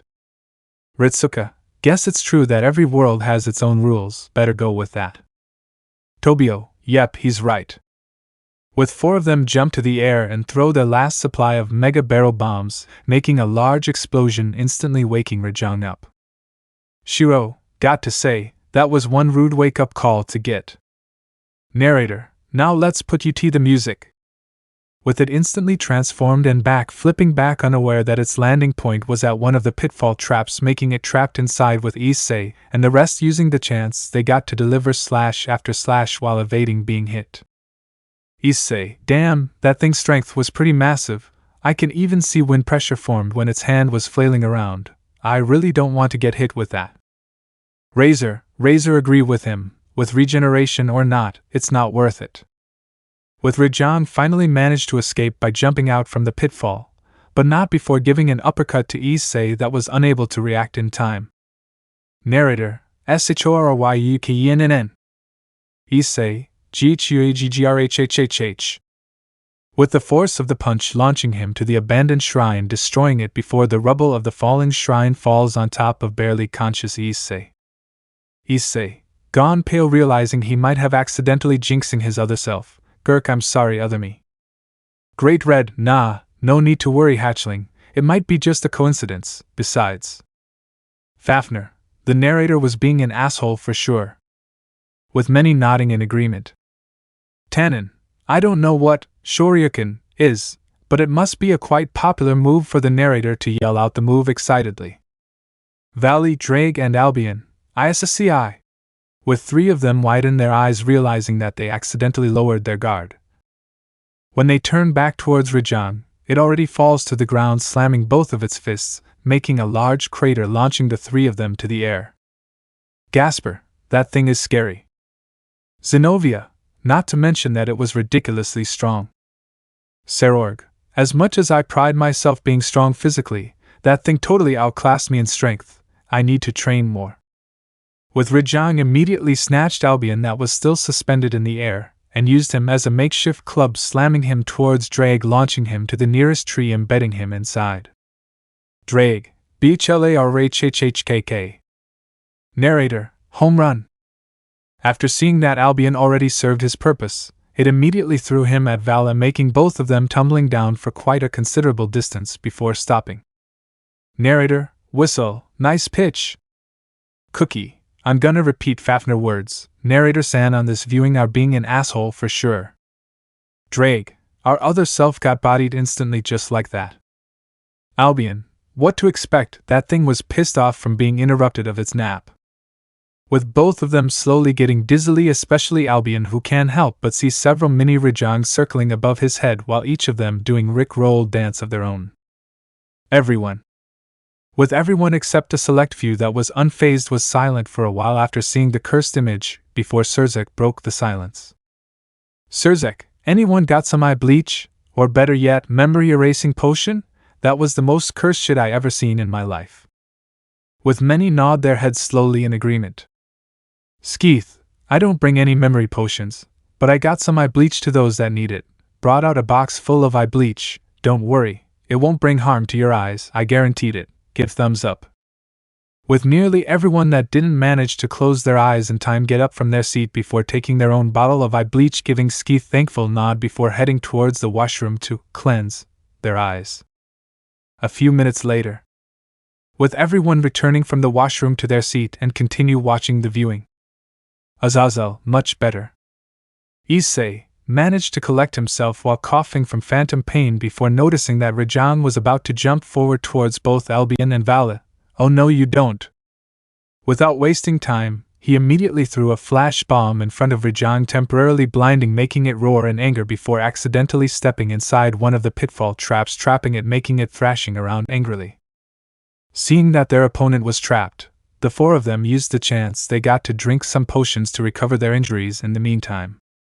Drag noticed that Issei still clutching his chest where he got the uppercut. Damn, that was a nasty hit you got there. When looked closely, part of Issei's chest armor was dented from the uppercut. Vali, seriously, we already upgraded our armor to the max possible level, and it got dented easily just like that. Issei, looking at the dented chest part of his armor, making him grimace. Good thing my armor managed to most of the impact of the uppercut, just not, if not, making other grimace, imagining Issei unspoken words. Albion, guys, get ready, it already came out. With 4 of them turned towards Rajang that finally came out from the pitfall before giving them a glare, with 4 of them return a glare of their, making a stare down. Azazel, whistle, round 2 Narrator, round 2. Fight. Shemhazai, make hearing something gesture, hey, there's an echo. Barakil, looking at Azazel with serious face, I shall dub thee, Echo Man. Kokabil, PFFFTTTTT. That's totally fit. With everyone else, especially the cadres, laughing their ass off hearing Azazel's new nickname, making him shrunk back in his seat out of embarrassment, while Penemu can't help but facepalm seeing her colleagues fooling around. Penemu, I'm surrounded by idiots. Gabriel, but they're still our family, wasn't it? Penemu, shaking head amused, indeed it is. Ritsuka, chuckled, man, been a while since I laughing that hard. Olga, have to admit, that was funny. Shiro, grin, heh, what a bunch of interesting people they are. Peter, totally is. The 4 of them immediately activate Feral Demon Mode. Before rushing forward, with Rajang immediately responded by unleashing a lightning beam, which both Issei and Vala take a risk sliding below it, and jump after it dissipates, and both do. Downward spinning blade dance finisher. Right at Rajang horns, chipping it, making it roar in pain. Issei, alright. It connects. Both Issei and Vali jumped back doing a back flip, showing both Drake and Albion were behind them already rushing forward doing spiral slice at Rajang horns where both Issei and Vali attacked previously. Drake and Albion, don't forget US. Yuhuk. Issei, if 2 wasn't enough. Vali, how about 4 instead? With both Issei and Vali joining Drake and Albion doing spiral slice, drilling through Rajang horns, destroying it before jumping back to catch their breath while Rajang was gripping the place where its horns was previously at while roaring in pain before falling to its side, thrashing around. Biko, holy shit. That was epic. Gentru, man, I feel pumped up right now after seeing those moves. Ether been a while since I used dual blades, guess it wouldn't hurt using it once in a while, thinking to himself, how many mega juice and power juice I have again? Was it 99, 999? Or 9,999? Vali, ha, take that bucker. Issei, no time to waste, let's continue while it is down right now. Drake, bright idea Albion. Let's bucking Gyo. With Drake in the lead rushing forward while bringing both his dual blades up in a familiar position that make the other 3 realize what move he is going to pull out. Drake, this might be a pale imitation to the original one, but here goes. Narrator, Renjiki. Drake, staccato. Proceeds to deliver a flurry of slashes towards Rajang arms, drawing blood every slash. Issei, dude. Did you seriously try to recreate arts technique here right now of all places? Albion, okay, it's on. I'm not gonna let you one-up me, Drake. Narrator, Renjiki. Albion, chaotic strike. Arrived in front of Rajang before jumping up and delivering rapid flurry of slashes at its body while he's still in mid-air. Vali, Issei. Since those 2 already do it anyway, why not join too? Goes forward without waiting for a reply. Issei, you know what? Screw this. Proceeds to join in. Narrator, Cross Renjiki. Issei and Vali, Whirlwind. With both of them moves in unison perfectly mirroring each other, delivering slash after slash to Rajang both arms, making blood splattering everywhere for every slash. Issei, holy crap. What kind of moves was that? Vali, not gonna lie, even I'm surprised to see that. Drake, whistle, got to admit, nice moves there Albion. Albion, ha, yours are pretty impressive yourself. With both of them giving a challenging smirk of their own to each other. Suji, guess seeing that both of them were brothers over there, their synchronization with each other was perfect. What I'm surprised is with both Drake Dano and Albion Dano moves themselves. Sirzech, indeed, and I can tell that both of them take intensive training to recreate the technique they just displayed. Odin, caressing his beard while chuckling to himself, after seeing them in armor and wielding dual blades like that, I can't help but imagine when they both went into their dragon form, both of them undergo some changes making their dragon form humanoid in nature while wearing an armor and wielding a sword of their own. With many can't help but imagine what Odin just said before blinking their eyes out of bewilderment. Vritra, okay, that was pretty bizarre thought, truth to be told. While Tiamat was in La La Land imagining Drake in dragon form wearing princely knight armor carrying her in Princess Carrie while putting a rose on his mouth before giving her a flirtatious wink making her wet between her legs from her imagination. While Drake can't help but feel there's a chills on his spine feeling that he was being hunted making him look around nervously. Skeeth chuckled to himself knowing what Tiamat thoughts right now. Horny much? Rias, Skeeth-san, what are these arts that other Issei were talking about? Sona, and the words Renjiki and Cross Renjiki, narrator-san was shouting too? Skeeth, well, arts were exclusive moves that they see Haseo, Azure Kite, and some others perform when those 4 go to Haseo world, so it was kind of exclusive to that world. Sure that other Issei and others can recreate the moves, but not with the effect. Each arts have different types of effects of their own. The only thing they managed to fully learn and nearly replicate was the spells themselves. Corbenik, to be easier to understand, each world has a different set of rules and effect together with the way it works.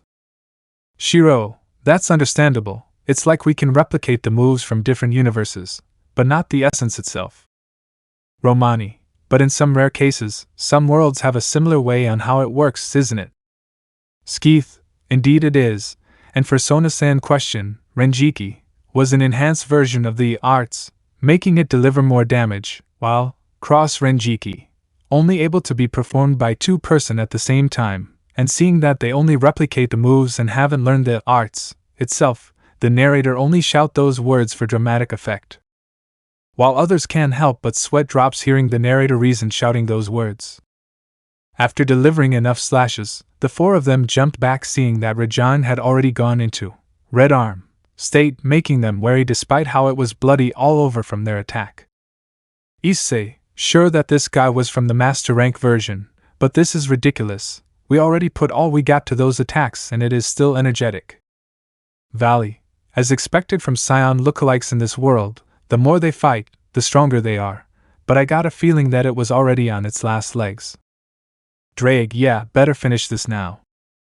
Albion, here it comes. With four of them noticed that their foe already did a leaping punch towards four of them with both Issei and Albion using their dual blades parrying the punch directing it to the side while at the same time both Vala and Drake put all they got and managed to cut off its tail. With Rajan widen its eyes as if in shock after feeling the loss of its tail before it stumbles and falls down face first before being silent from the shock. Elmenhild, did they do it? Sikvera, I hope it was, but what is this foreboding feeling I got? Coriana, together with some others sweating a bit upon seeing how Rajan was eerily silent, I feel the same thing too. While the veterans and the older generations that have their fair share of experience in battle can't help but feel that their instinct that something is coming making them narrow their eyes to the screen. Vasco, you feel it too, Ewald? Ewald, nodding seriously, I can't help but feel that the real battle starts now. With the four of them can't help but feel wary with the way Rajan is being silent, making them drink potions and using whetstone to restore their weapon sharpness. Issei, guys, my instinct told me that we have to put all we got to survive and Drake, from now on don't ever get hit ever. Albion, or we're absolutely bucking screwed. Vali, with serious tone, we need to put all we got just to survive what's going to happen next. With Rajan slowly got up and there was a trace of static electricity surging around its body, and its golden hair became a bit longer than usual, making the four of them slowly widen their eyes in horror after realizing the sense familiarity of what is currently happening to Rajan right now. Issei, guys, am I tripping? Why there is something familiar with what is currently happening to Rajan right now. Vali, I really wish that I don't have to answer that, but Drake, did it just try to bucking ascend? Albion, into the freaking. Issei, Vali, Drake and Albion, Super Scion 2? Narrator, and this is Tiogo and even further beyond. Issei, as happy I am knowing that Narrator Sam was also a fellow fan of Dragon Ball Z, but now is not the time, Narrator San. Right after the narrator saying that, Rajan immediately got up and roared to the heavens while a pillar of lightning came out of its body shooting up to the sky clearing the clouds before the pillar of lightning died down showing Rajan new form where lightning is continuously surging across its whole body. With Issei, Vali, Drake and Albion are sweating bullets while thinking the same thing in their own mind after seeing Rajan's new form and feeling the overwhelming bloodlust coming out from it knowing that they would be in the world of pain later. Issei, Vali, Drake and Albion, buck my life. Narrator, chuckle, buck indeed my dear hunters. Screen close. Skeeth, turn towards everyone seeing that most of them are already faint after feeling furious Rajan bloodlust. Well, can't blame them, any normal person would faint from being overwhelmed by that amount of bloodlust. The scene showing Issei who was worried seeing how Mickey already fainted while Gora barely managed to stay awake, Sirzech together with Grayfia hugging Milikas who already fainted, Valerie who currently is panicking seeing Gasper that already fainted, Ritsuka who currently is worried when seeing that Olga who already fainted on her seat. While the same thing are happening all over the room. Guess we should wait before they wake up first. Corbenik, I'll make some refreshments first, leave towards the kitchen. After a certain amount of time later with those who already fainted already woke up and together with others are enjoying refreshments courtesy of Corbenik. Skeeth, now seeing that everyone is ready, may I get everyone's attention? with everyone giving a nod before he clears his throat before starts speaking. Alright, I bet all of you except Ether has some questions, but Ether, may you explain the terms deviant, apex frenzy and apex rampage to Ritsuka and others first? Ritsuka deviant? Ether shrugs, sure thing. With Ether starts to explain about deviance, apex frenzy and apex rampage to Ritsuka, Romani and Olga. Romani, together with Ritsuka and Olga still grimacing after learning about deviance, apex frenzy and apex rampage monsters. So if I'm right, could it be that the Rajang they currently are hunting did become a deviant? With everyone else pondering the same thing. Ether, sadly all of you are wrong. What happened to Rajang was his transformation becoming a variance type of monster. Olga, variance? Ether, yep, variants. Monsters are often almost identical to a common individual but possess one or more certain unique traits that set them apart. Variants are also more powerful than a normal member of their species and are more in tune with their inherent abilities. Biko, okay, I might regret asking this. Now we know that there are deviant, apex frenzy, apex rampage, and now variants, type of monsters. The question is how many types of monsters out there in that world? Ether, give a haunted expression before speak with emotionless tone. Lots bucking lots for sure. With many are disturbed hearing that knowing what they have learned so far about that world just barely scratched the surface. Shiro, when seeing Ether expression, must be a hellish experience for him to make an expression like that. Peter, totally for sure, seems like we need to step up our training for sure, right guys? Ritsuka, together with Shiro nodding in agreement, yeah, we have to if wanted to become stronger and survive in that world. Olga, give a warm smile despite her blush forming after seeing Ritsuka's determined expression.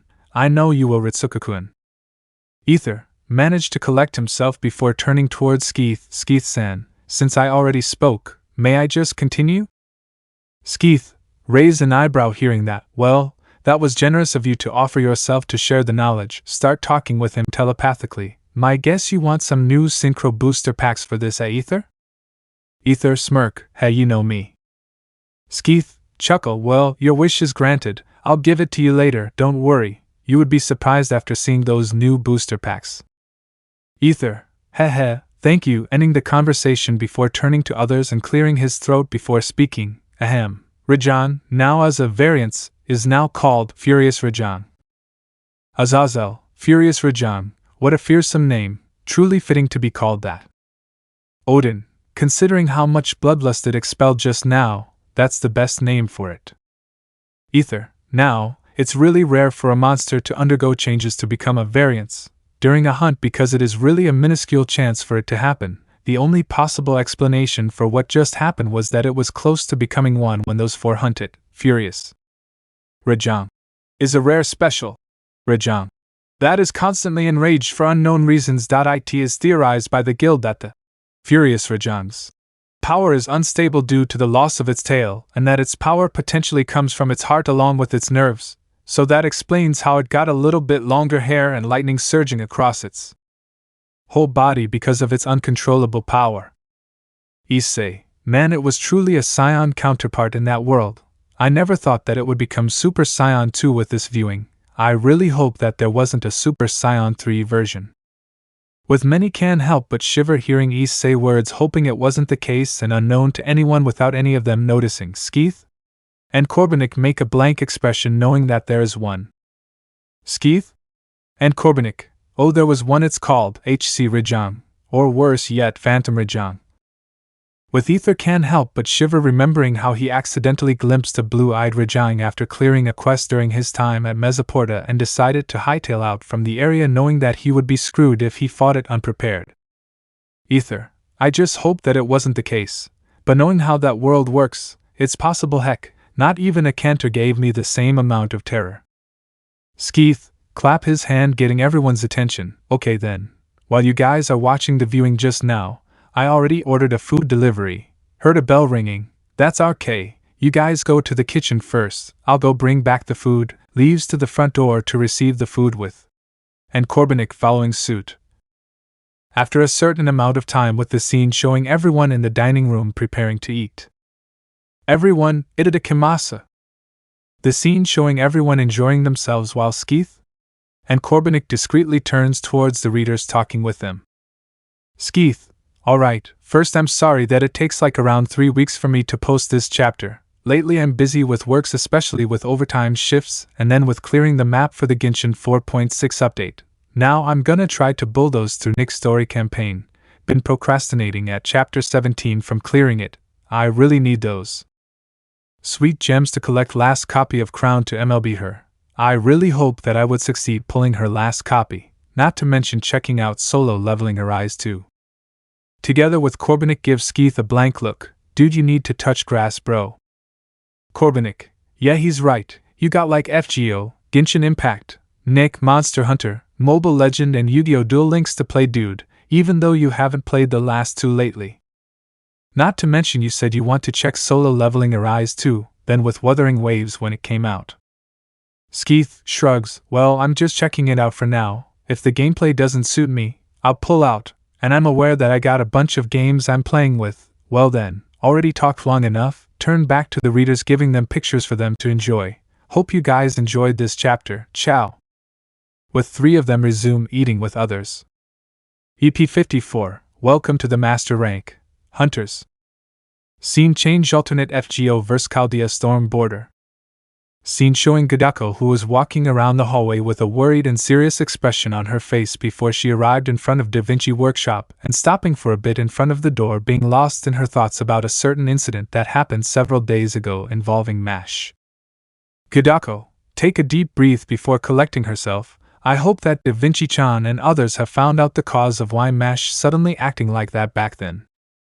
With Gadako proceeds to go inside the room, finding Da Vinci, Sherlock, Shaun, Nemo and Gordolf were in a discussion between each other about what just happened with MASH the other day.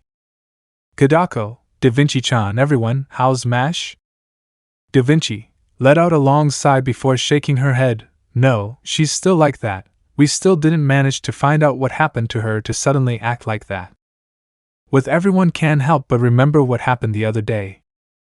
Flashback start.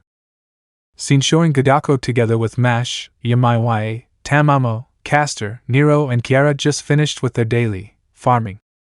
Gadako, stretching before turn towards others. Good work today, everyone. Nero, Ulma, as expected for me, those foes are nothing to my grandeur. Tamamo, Maikon. Master, I did good work today. Don't you think I deserve some praise? With her ears twitching in anticipation, waiting to be praised by Gadako. Kiara, Erihara, I think I also deserve praise too, my dear master. Lick her lips before approaching Gadako, making her take a step back, being a little overwhelmed from Kiara forwardness. Gadako, sweating nervously, WL, yep, all of you were splendid today. Yamaiwae let out a smirk, watching their interactions with each other. Humph, the same as usual, huh? Noticed that MASH was being silent all this time and she was seemingly entranced before she started grunting in pain. MASH? What's wrong? With others also noticed that MASH was starting to grip both sides of her head and falling to her knees and start screaming in pain. MASH, NGHGHRRKKKKYARRGGHHH. With others stopping what they are doing before going towards MASH in worry, especially Gadako. Gadako put her hand on MASH's shoulder in worry. MASH? What's wrong? Talk to me. MASH, and NGHKKS senpai, slowly opened her eyes before looking at Gadako before both her eyes widened in terror and let out another terrified scream before hurriedly crawling backwards, scared before her back hit a wall and start gripping her heads with terrified expression and trying not to look at everyone else, especially Gadako. No. Please. Don't look at me. I'm sorry, senpai. I'm sorry, I'm sorry, I'm sorry, I'm sorry, I'm sorry, I'm sorry, I'm sorry, I'm sorry, I'm sorry, I'm sorry, I'm sorry, I'm sorry. With MASH start rocking back and forth, muttering to herself, ignoring others, with her seemingly lost to what is currently happening to her right now, while both her hands start clawing her head to the point of drawing bloods with her hair in disarray from her hysterical actions. Amiya, quick, restrain her before she hurts herself further. With both Nero and Kiara helping Yamaiwae, holding both arms of struggling MASH to prevent herself from injuring herself further, while Tamamo immediately uses her talisman, putting MASH to sleep. with the commotion attracting the ever-growing crowd wondering what just happened, while horrified Gadako, who was still frozen in shock with her hand that just on Mash's shoulder just now are still outstretched in the air with her line of sight was still at Mash's unconscious form that was being put on the stretcher. Gadako and Mash? Flashback end. Shaun, notice Gadako expression.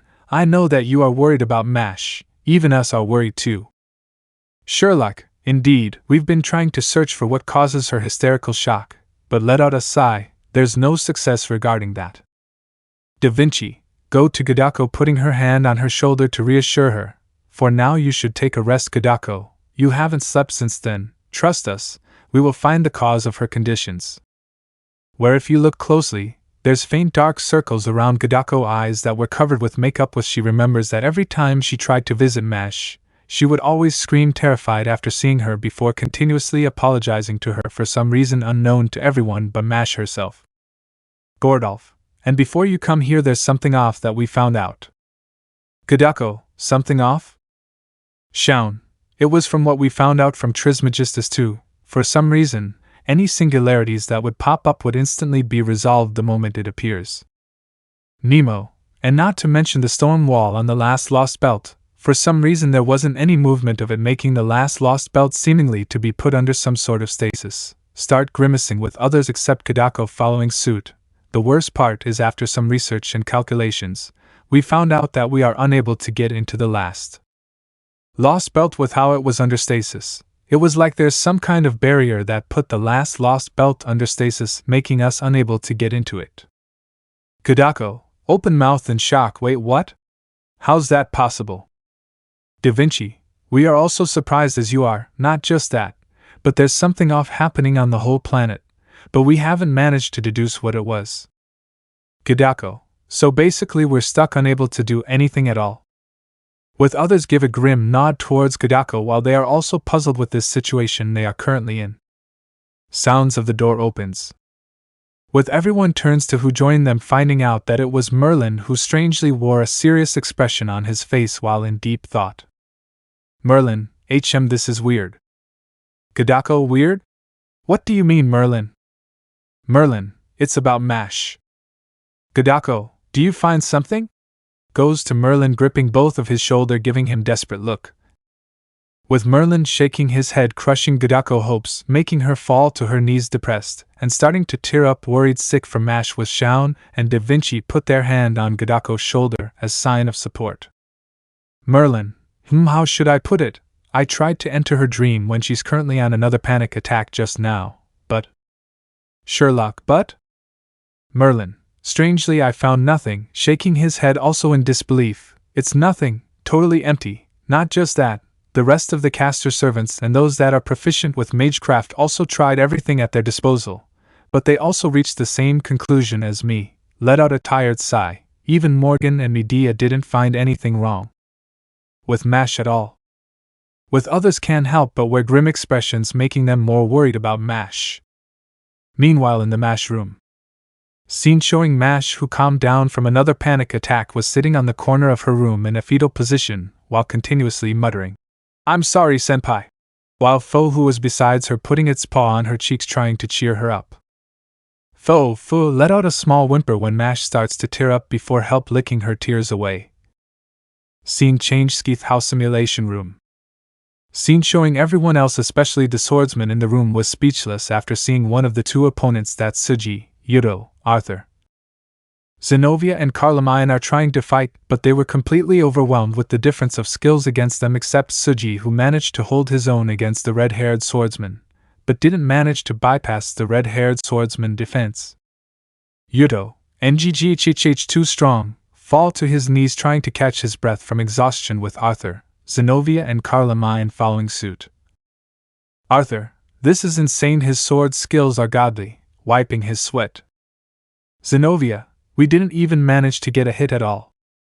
Carlomagnon, he easily parries our moves easily just like that. Yuto, but more importantly the black-haired one, I can feel that he's more dangerous than the red-haired guy. Together with Yuto, Arthur, Zenobia and Carlomagnon are looking nervously at one of the opponents who didn't participate in the fight, that who currently drinking a cup of sake without a care in the world. while with Suji together with his opponent currently have their own katana locked between each other before they both start to have a small talk. Red-haired swordsman, that was interesting. So your Suji-hun never thought that I would fight another version of him. How did you manage to recover from your tuberculosis? Suji, chuckle, never recovered from it, but was reincarnated as a devil. That's how I'm still alive. Red-haired swordsman, Oro, a devil huh? Well, devil or not, it seems like you're still the same Suji as I know. Speaking of, did other version of me exist in your world too? Suji, shake his head, no, as far as I'm aware, you didn't exist at all. Red-haired swordsman, oh man that's a shame oh well, shall we continue then, give a grin. Suji, give an excited smirk, I thought you don't want to ask. With both of them jump back before continuing the fight making sparks fly all over entertaining the audience. Meanwhile with the audience. Sirzech, damn been a while since I saw Suji look excited like that. Ajuka, guess meeting an overwhelming opponent like that managed to bring out his dormant competitive spirit. Azazel, I got to say, no wonder the challenge they picked from EX rank for pure sword fight was this hard. The red-haired guy literally managed to overwhelm Suji just easily like that despite being just a normal human. Odin, indeed, from my observation, despite being human, his skills with swords have reached the realm of gods himself, nah scratch that, probably have surpassed it. Michael, surely it was just an exaggeration Odin Dano? Odin, no I'm not, I'm totally serious here, with Thor, Baldur and Vidar nodding in agreement, kinda shame that he doesn't exist in our world. While with Chow Chow and his team. Chow Chow, to think that in different worlds, humans can reach such a level is totally astonishing. George, so how do you think you will fare against him? Chow Chow was in deep thought before replying, as much as I hate to admit it, without Longinus, I would get my ass kicked for sure, but even with Longinus, I don't think I can win either, probably will end up in stalemate at least, that guy reaction speed and battle instinct is insane. Heracles, damn, that's strong huh? Jean, no wonder the challenge was rank EX despite being limited in pure sword fight. Meanwhile with Ritsuka together with his group and Peter. Ritsuka, Sue the guy they're facing doesn't exist in our world huh? Romani, I got to say, different version or not, the fact that he can easily overwhelm Okita Suji just like that is quite astonishing. Shiro, not to mention holding back too, looking at the battle with critical eye. Peter, what do you mean by that? Shiro, see his katana? It was a reverse-bladed katana, gesture to the red-haired swordsman katana. With everyone noticing that it was true. Olga, if he exists in our world, he probably was among the strongest of saber servants. Ritsuka, yeah, bet others would line up to fight him if he exists and summonable as a servant too. Imagine Okita, Sasaki, Mordred, Izo, Yagyu and many other servants would line up to fight against him, even Musashi-chan too if she's still. Olga, notice Ritsuka feeling down knowing that he was being reminded by his friend.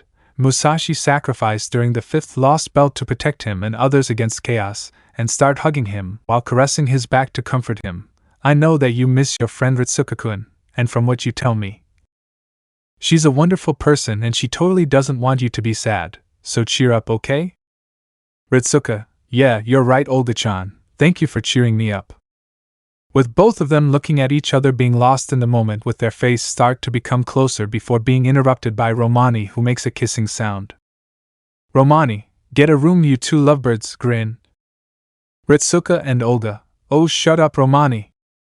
With of them both blushing red from being teased by Romani before throwing a popcorn bucket to Romani's face effectively shutting him up. Romani, after done taking off the rest of popcorns on his face, still you feel it too right wasn't it Shiro? Shiro, yeah, if the red-haired swordsman and the black-haired swordsman exist in our world, they both would become a strong servant after their legends being boosted by the world itself.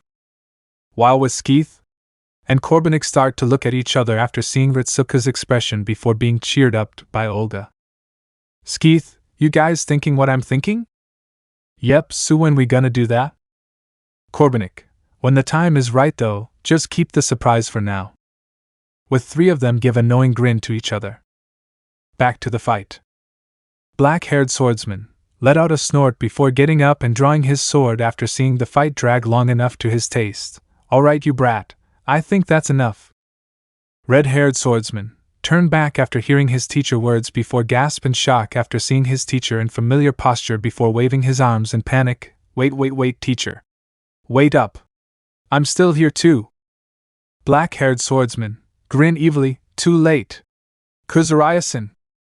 With the black-haired swordsman unleashing an attack that completely put everyone else out of commission from being unable to react in time, even the red-haired swordsman ends up being the victim too. While everyone else jaw drops seeing the moves, especially how the red-haired swordsman also ends up being the victim of friendly fire wiping him out too. Issei, is that guy crazy?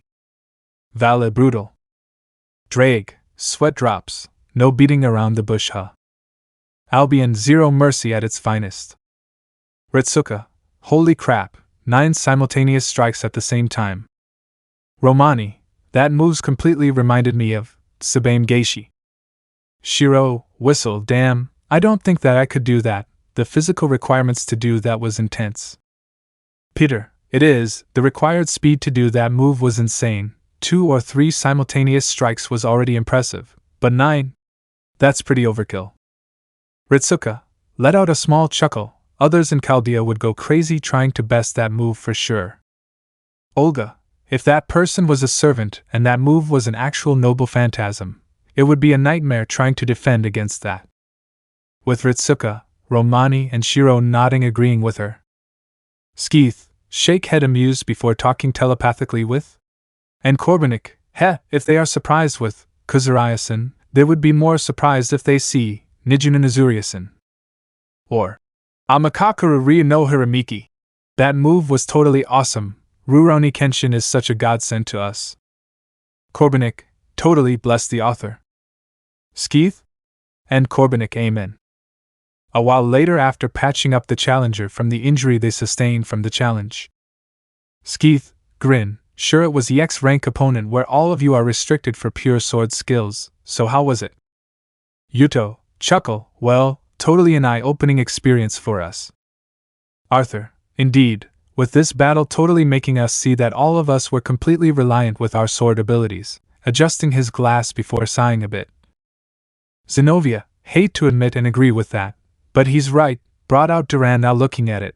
Without my sword and my power as a devil boosting me, I'm nothing. My sword technique was totally lacking, feeling depressed with her inadequateness. Carlamine, well, you have to admit that it was an enjoyable learning experience, right? Zenobia smiles, yeah, you're right. Looking at Durandal, I swear to improve myself further. I'll be a wielder that you would be proud of Durandal, just you wait. With Durandal was silent for a while before letting out a hum of approval with her determination. With Vasco gives a nod of approval seeing Zenobia determination.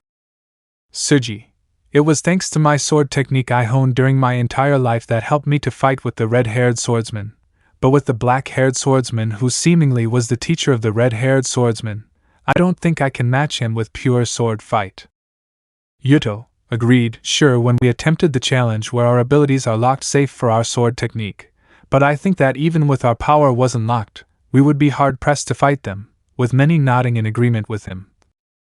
Arthur, oh, nearly forgot to ask, what is the name of our opponent Skeeth-san?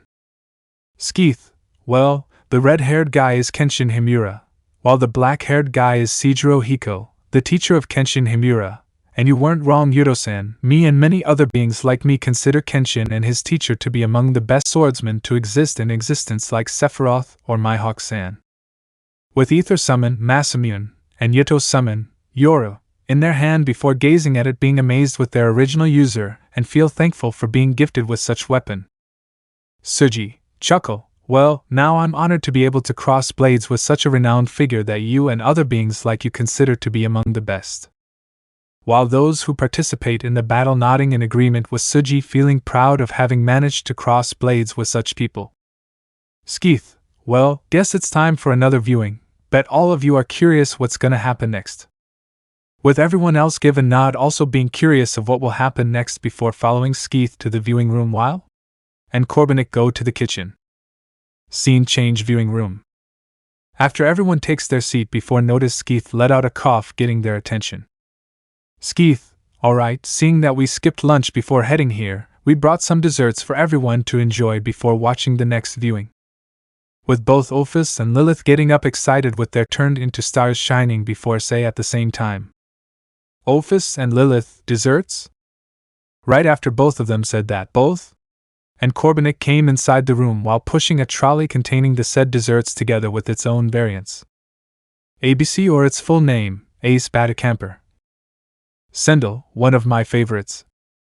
Right after seeing the desserts, both Ophis and Lilith starts drooling before immediately go to the trolley snatching their own portions before they start enjoying the desserts, making others chuckle seeing their excitement. Scene showing everyone starts enjoying the desserts together with its own variants. No need to rush everyone, it wouldn't run out. Corbenik, we make a lot, enough to feed over 1,000 people. Besides that, don't worry, it won't melt, so enjoy. While others are perplexed hearing the ridiculous amount. Peter, that was a lot though. Ether, sweat drops, don't you guys think that it was kinda overkill making that much? Skeeth, don't worry, pretty sure it would run out in the end considering those two appetites, using his thumb pointing at both Ophis and Lilith that currently were eating their own desserts at high speed making others sweat drops seeing that. Shiro, still, it was kinda nostalgic when seeing these desserts, remembering the time when he learns the recipe of both desserts during his journeys. Olga, both these desserts really reminded me of Enmitsu, looks the same but different at the same time. Ritsuka, you're right Olga-chan, I just noticed, man, eating these desserts during summer would be a blast. Romani, he's right, not to mention how many variants it has, especially the Sendel one. Slurping down his Sendel drink, I have to bring some for Ai-chan too, she would love to eat these. After everyone finishes enjoying the desserts before getting back to their seat and preparing for the viewing, while the leftovers are being put into the refrigerator in the room. Skeeth, well then, let's begin. Stop what he's gonna say after seeing a mini aurora curtain appear in front of him before a hand comes out from it before pointing at the refrigerator making him give a deadpan look. Seriously, Tsukasa? Oh well. With Skeeth let out a defeated sigh before getting up from his seat and heading towards the refrigerator, and taking some of the ABC and Sendels putting it in takeaway containers before heading towards the mini aurora and putting it at the waiting hand that takes it back into the aurora curtain before another hand came out and did a handshake. With Skeeth before giving him thumbs up and pull back inside the aurora curtain before it disappears from everyone's sight. Skeeth, go back to his seat before pointing the remote to the screen. Well then, since the interruption is already resolved, let begin the viewing. Meanwhile with others. Sirzech sweat drops, Tsukasa-san was a pretty eccentric person, isn't he? Ether, yep totally, even till this day I don't know what is going on inside his head. Shiro, and I thought Zelrich was the most eccentric person I ever seen in my life, never thought I would see someone on the same level. I don't think I want to know who's the more eccentric one between them, feel a chill in his spine after saying that, I didn't doom myself wasn't I? Romani, that's the mystery of the world that should never be questioned, my friend. Skeeth turned towards DX Cast and Ritsuka with his group and Peter. Okay, might be late saying this. This viewing will show you a bit on how dangerous a variance is, even though this furious Rajang wasn't a complete one, seeing that it just become a variance, but don't underestimate it, or you'll be screwed. Ether, and honestly those four were lucky that the Rajang they're hunting was heavily injured before becoming furious Rajang. Turned to others, especially Ritsuka, Shiro and Peter. Now pay attention to this hunt. This will show you three how dangerous a variance is even if it wasn't a complete one. With everyone else after hearing Skeeth and Ether words give a nod before focusing on the screen with serious look. Screen open. Scene showing our hunters completely focused on their opponent who just turned towards them while letting out a menacing growl before roaring loudly making the four of them cover their ears in pain from how loud it was. While many are completely caught off guard from the sudden roar while covering their ears in pain. Sirzech, GH. This doesn't look good. Issei, not just that. Its music theme literally changed. Vali, yeah, from regal and ancient tone, now it was pure chaotic. Azazel, okay, this might be morbid saying this, but this theme sounds like the furious Rajang are using its victim guts as bass sounds and bones for a sick beat. Was some of DX cast together with Skeeth? And Corbenik facepalmed knowing that Azazel just dig his grave, again. While some can't help but accidentally imagine what Azazel just said in their head before their face turning green and feeling sick in their stomach. Issei, did you have Tio put that thought inside our head, sensei? Now I'm scarred for life already. Vali, kick that bucker ass. Drake, count me in. This bucker haven't learned his lesson already. Albion, I gonna kick this bucker ass first before sue him for the mental damage he gives us. Shemhazai, bright idea. Don't worry, I got his account book right here. I'll make sure he's going to pay it. Have it your way, everyone. Go kick his ass. Show Azazel account book for everyone to see. Azazel, why Shemhazai, what gives? Stopped himself after noticing others' murderous stares, making him let out a pathetic whimper. And mercy? Penemu, there's no mercy, get him. With many of the DX cast start chasing Azazel before manage to catch him and start kicking Azazel as giving him no chance to defend himself. Azazel, ARRGGGH. A moment later, after many have calmed down with Azazel in full body cast sobbing, seeing that his bank account has zero balance after paying others' charges against him. Kokabeel, massaging his forehead from headache, how the hell this guy is our leader again. Barakeel, sweat drops, don't ask me, even I wondering the same thing too. Issei, no time to hold back, let's go. Right before the four of them are about to move forward, furious Rajang immediately jumps upward and unleashes countless spheres of lightning across the whole area, destroying everything that the spheres hit, especially the rest of pitfall traps that was still in the area. Cookie, freaking hell, we didn't even see it unleash that move before. Issei, now it uses Vegeta-sama Energy Blast Volley. Yuto, this is going to be dangerous. While most of the audience grimace, being nervous about what is going to happen next. With four of them having managed to dodge the spheres in time, was stunned speechless seeing the destruction of the whole area. Drake, holy buck, since when it can do that move? Albion, don't bucking ask me, together with others widen their eyes in shock seeing that furious Rajang already in mid-charge against them. Buck. Spread out. With four of them leap out of the way with a moment after that. Furious Rajang started spinning at high speed while being covered with lightning during its charge to where they are previously at, leaving nothing but destruction on its path during its spin. Tobio, together with others slack-jawed seeing that, holy crap, that thing is totally nuts. Donasek, not to mention relentless. Sirzech, I don't want to imagine if Furious Rajang suddenly appears at Underworld. Grayfia, using paper fan slapping the back of Sirzech's head making him let out a yelp. Do you have to say that, Sirzech-sama, giving him a stern stare making him sweat bullets. Sirzech, thinking nervously, please, not the couch, not the couch. While other married men in the room can't help but give Sirzech a look of pity. Ajuka, thinking a bit before turning towards Skeeth-san, if I may ask, if Furious Rajang suddenly appears in Underworld, what would happen? With most of DX cast turned towards Skeeth waiting his answer. Skeeth, are you sure you guys want to know? Some things are best left unsaid. Falbium, but running away from the truth wasn't the right way either. We should prepare to accept the reality rather than running away from it. Skeeth, give a smirk, nice words, okay, give or take. Considering the monsters in that world would gain invulnerability if appear on other worlds, making you guys unable to do anything against those monsters. It would take at least 1 or 2 weeks before a single Furious Rajang will completely ruin the entire Underworld at the fastest.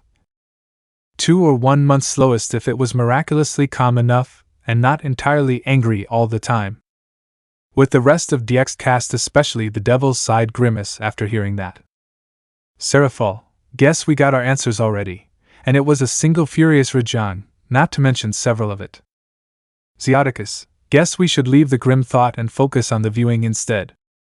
With many nodding in agreement with Zeoticus before looking back at the screen. Vali, getting up before noticing that Furious Rajang are already in front of him, grabbing him, making him get a flashback from what happened back then at the snowy mountain that nearly put him into death door. Oh hell no. Like hell I'm gonna experience that again, you bucker.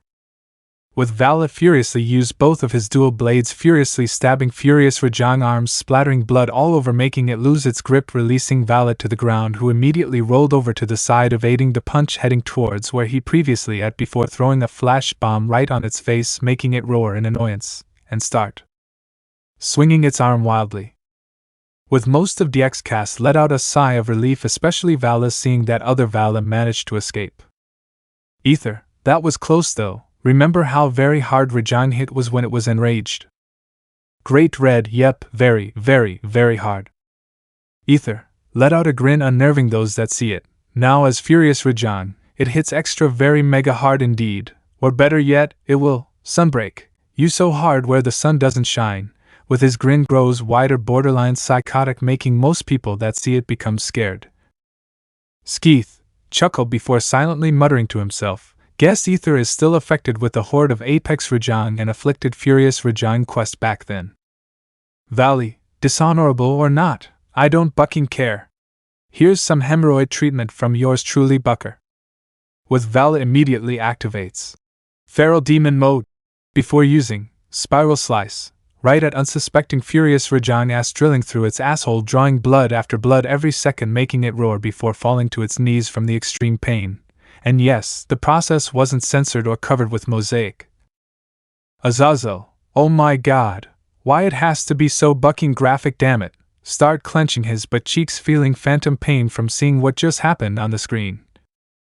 Like Azazel, many can't help but feel phantom pain after seeing what just happened to Furious Rajang and can't help but pity it. Issei, also clenching his butt cheeks from phantom pain before yelling at Vala, "You but Emperor! Did you have to go for the ass, you bastard?" Valley, also clenching his butt from phantom pain too before yelling back, "Oh shut it.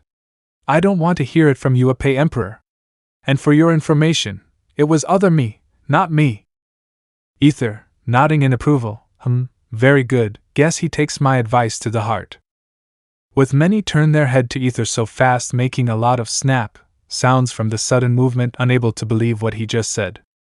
Peter, care to explain what you mean, Mr. Ether? Ether, oh, I once told those four when they were still under my training to always hit monsters where it hurts. Sure, it has its own risks, but worth it to kill your target faster, and it seems that the rest decided to follow Vala lead now. And again after hearing that, others turned their heads in disbelief to the screen so fast only to see Issei, nice one Vala. Drake. Albion. Let's go. Drake, HH, no need to remind me. Albion, kill it before it's too late. Issei, Drake and Albion, here's come the pain. With three of them immediately enter Feral Demon mode, before spiraling forward using Spiral Slice, joining Vala, drilling through the roaring Furious Rajang asshole, drawing more blood all over the area. Narrator, whistle, damn, that's the most intense check of anal play I have ever seen in my life. Griselda, together with most women in the room, blushing red in indignation from narrator's choice of words, how uncouth. Asia, let out a small whimper from embarrassment, why? Venelana, together with other parents in the room, has their eye twitching from irritation. I know that the viewing will censor uncomfortable words or sight for children's, but that was uncalled for narrator-san to speak that way. Yasaka, you're right Venelana-san, good thing that Kunu won't hear anything that would ruin her innocence. With the rest of the parents in the room nodding in agreement with her. After drilling enough before jumping back, making some distance upon seeing that Furious Rajang got its second wind. Issei, frickin' hell, even four of us are drilling as hard as we could, how the heck it was still able to move? Drake, don't ask, incoming. With four of them leap out of the way, seeing that it was already above them and punching its fist through the ground before all over the area start to spark with electricity from its fist that's still in the ground. With four of them still in mid-air from leaping away after seeing the ground start to spark with electricity, only have one thought in their mind. All four, oh shit. Right after finishing that thought, the electricity discharges are released, electrifying all four of them while still in mid-air, making them scream in pain. All four. GHUARRGGGHHH. Rainair, Issei-kun. Rias, Issei. Mickey, Issei. Goru, Issei. Tiamat, Drake.